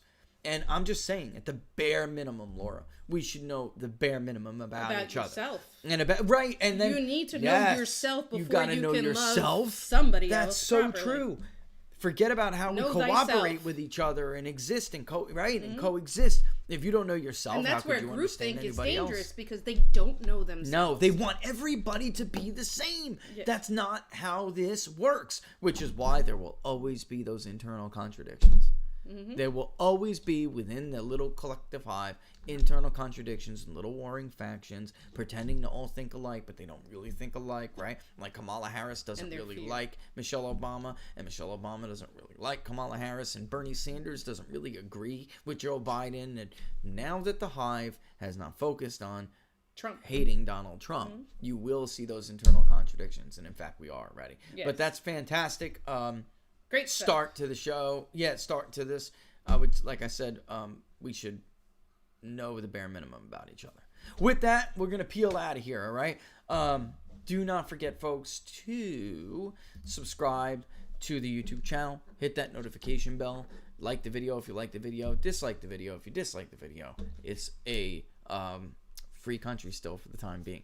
All right. And then, of course, if you're watching on YouTube, don't forget to like the page, People's Pundit Daily. We'd very much appreciate that. And for your locals community, which is growing, thank you so much for the support. And we will actually share that with you in a bit. All right. Because there's some stuff I can give you that you'll find illuminating. If you're following me on locals, if you're on the locals community, then you'll appreciate this stuff. Yeah. All right. And with that, I don't think I'm missing anything, but if I did, I'm sorry. Thank you for your Don. super chats and whatnot, and don't forget to check out Don Smith. Yeah, on thank Saturday. you to Don Smith for coming on and talking with us for half an hour. Do not forget to check out his show. It's noon Eastern Standard Time, and I'm always there weekly, 12:30, to do a recap. We recap the economy, what happened during the week. It's always a good and fun time. All right. We all appreciate your love and support. And yeah, we'll appreciate everybody's support, shares, whatever it may be. All of that wrapped up into one. And don't forget to like I will put I'll put the link in the thing, the videos. Yes. Oh yeah, and then that the donation, the give donation, I want to. If I missed any, they can't see who it is anyway. Yeah. I haven't put the board up yet because I don't want. No, I didn't know what. If you gave to PayPal, going forward, you can decide whether you want the donation to be anonymous or not. I didn't put a board up like John Doe gave this. I didn't want to do it because I don't know whether to make you anonymous or not.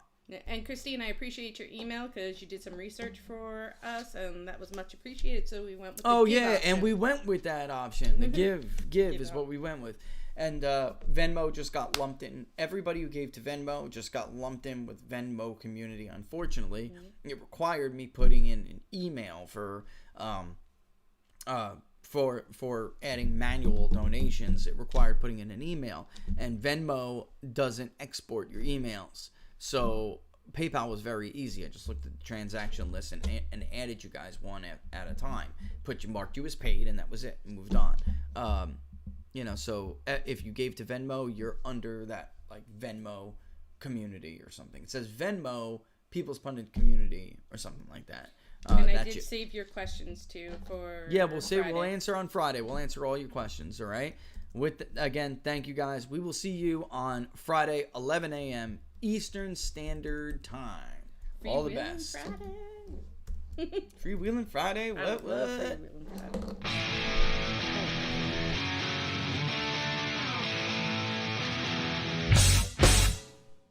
How much you wanna bet that I can get you back inside your head before the summer ends and spread a little love. Just for a little fun, I'll make you come back to me before the rise of every sun. Baby, it's meant to be, I know you got a man, but he don't understand. You're gonna be a heartbreaker. You're such a love taker. So just suck me in and you can toss me like a cigarette. 'Cause I just wanna be a bad habit, yeah.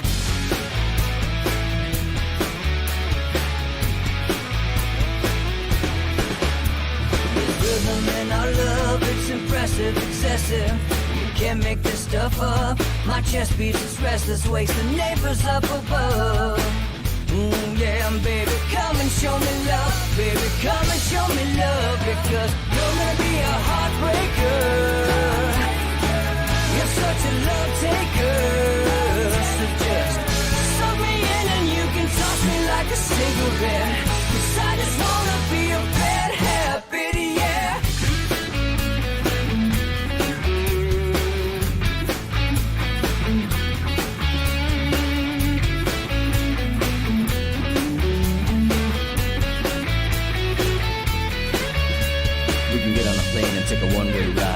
a way to find a place we can hide. It wouldn't take much to disappear for a night, just to give in to the need and leave it all behind. Cause I know that you know that I know that you want me. You told me, now show me, come blow me away. Cause I know that you know that I know that you want me. You told